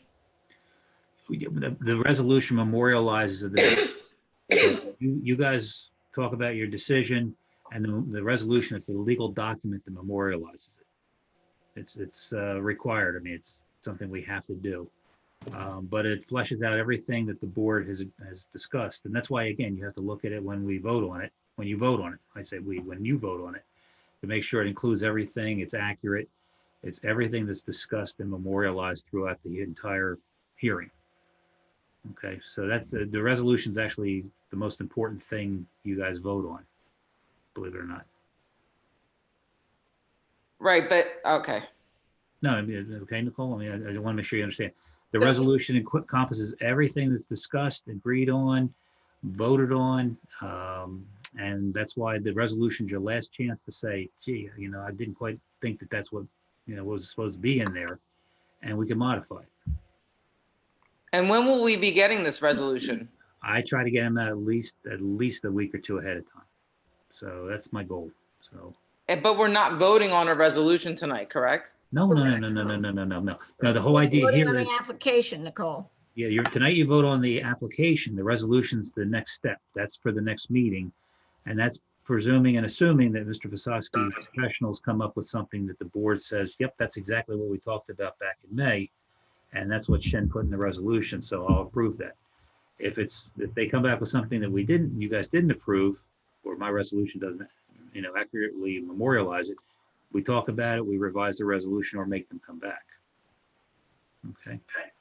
We're kind of making them do an extra step because like Frank and I talked about, normally we don't make them come back with plans up front before the resolution. If the resolution says they got to do all these things, then they'd have to do them. But we're asking them to come back with the plans ahead of time. So it's an extra step to accommodate the neighbor. But Okay. I think it's a better procedure to have the plans revised before the resolution is memorialized. I have a question for Frank. Since this is a subdivision, they're doing demolition. Do they need Ocean County soil erosion? Yeah, they're more than 5,000 square feet. So that's a requirement. And also they're going to need county planning board before they can record the map. Right. They can't do that until they have our resolution of approval. So there's a few more steps that are going to take place here before this map gets recorded and they can even pull a building permit. But you can pull a demo permit pretty much anytime. But I guess the question is, since it's an 8,000 square foot lot, they need the county soil erosion to pull the demo? I'm not sure. I mean, it depends. I mean, if they're just demoing the buildings and the two buildings are under 5,000 square foot total, they might be able to pull the demo permit without a soil erosion. But to develop the project, you need a soil erosion permit. Because both houses with the landscape and everything else are going to exceed it. Right. So before we sign the map and they record it, they're going to need a soil district approval to satisfy the outside agency requirements. Right. Okay, thanks. All right. Any more questions from the board? All right, can I have a motion to approve or disapprove this application? I think we have to close public comment first. Oh, we didn't do that yet? I have a motion to close public comment. Motion, Tom. Second, Penny. Thanks, Colleen. Welcome. Now, can I have a motion to approve or disapprove this application? With all that we have discussed. Moving it back, everything, air conditioner on the roof, 10-foot side yards, drainage, 12-foot curb cut. 12-foot curb cut, Moving the garage back. moving the whole houses, all the houses back. Mr. Shin, what did you put as the height decrease? Did we decide that? You didn't actually decide that. You were talking about, it sounded like a foot. It sounded like you were trying to get Yeah, down. that's what I said, 34. So, I mean, Mr. Vasosky, would your clients be okay with that, dropping it down 1 foot? It sounded like it would be more in conformance with the neighborhood if it came down a little bit. Well, I thought he needed that height for the air conditioner vents. No? I thought Mr. Pagnotta mentioned 6 inches, but Yes, I think that's what he said, 34.6. Right. Yeah. Air conditioning vents up there. That's the issue. I mean, we'll give 6 inches. Is that okay? Jamie, is that, I mean, Jamie, is that okay? Come down in height in 6 inches? Yeah, I mean, if that's all they can do. I mean, Tish's house is like 20 feet in height, so. It's just the narrow nature of the house and the scale of that height too. I'm sorry, can I ask a question? No, We close public comment. we've closed public comment. I mean, in 2011, it would be 33 feet. So, I mean. Not 2011 anymore. we have a duplex behind us that's 36 feet. Right on Coral. It backs to us. Right, I understand that. Brand new. You're Brand asking new for- that was approved, and we don't want to be looking, give us a break. Let us be as high as they are, so we can at least enjoy the sunsets. Well, they didn't come for a variance. I know, but we're giving Butcher. as much as we can. All right, do we have a motion and we've had a second? Well, we need to clarify the height. I think Mr. Pagnotti said 34.6. Okay, that's what I had done. Okay, so if that's all that's included in everything else, I make a motion that we accept, that we approve it. Penny, okay. Do I have a second? I'll second it. Joe? Mrs. Baxter, Yes. Mr. Meadow, So last year, when we approved the lot across the street to bring it down, we know our minimum is 5,000 square feet, and most of the lots in that neighborhood are 40-foot frontage. We just got to make sure we don't keep letting this slippery slope get smaller and smaller. I like the work that Mr. Ignata does, and I'll say yes. Mrs. Ballmiller, Yes. Mr. Stevens, Yes. Mr. Pisano, Yes. Mrs. Eddles, Yes. Mr. Muha, There you go. where did Ken go? Probably to bed. Oh, okay. Mr. Horinsky, Yes. Mrs. Lenhard, Yes. Mr. Jenna. Yes. This application was approved. Thank you very much for your time and consideration. Thank you. Have a good night. Thank you. Get us plans Thank you. before the next meeting. Yes, ma'am. Okay. Right on 9:30. All right, I think that wraps it up, doesn't it, Colleen? Yep. I think so. You have a motion to adjourn. Motion to adjourn. Second, Tom. Good night, everybody. Good night. Good night. Good night. Good night. Good night. Good night. Night.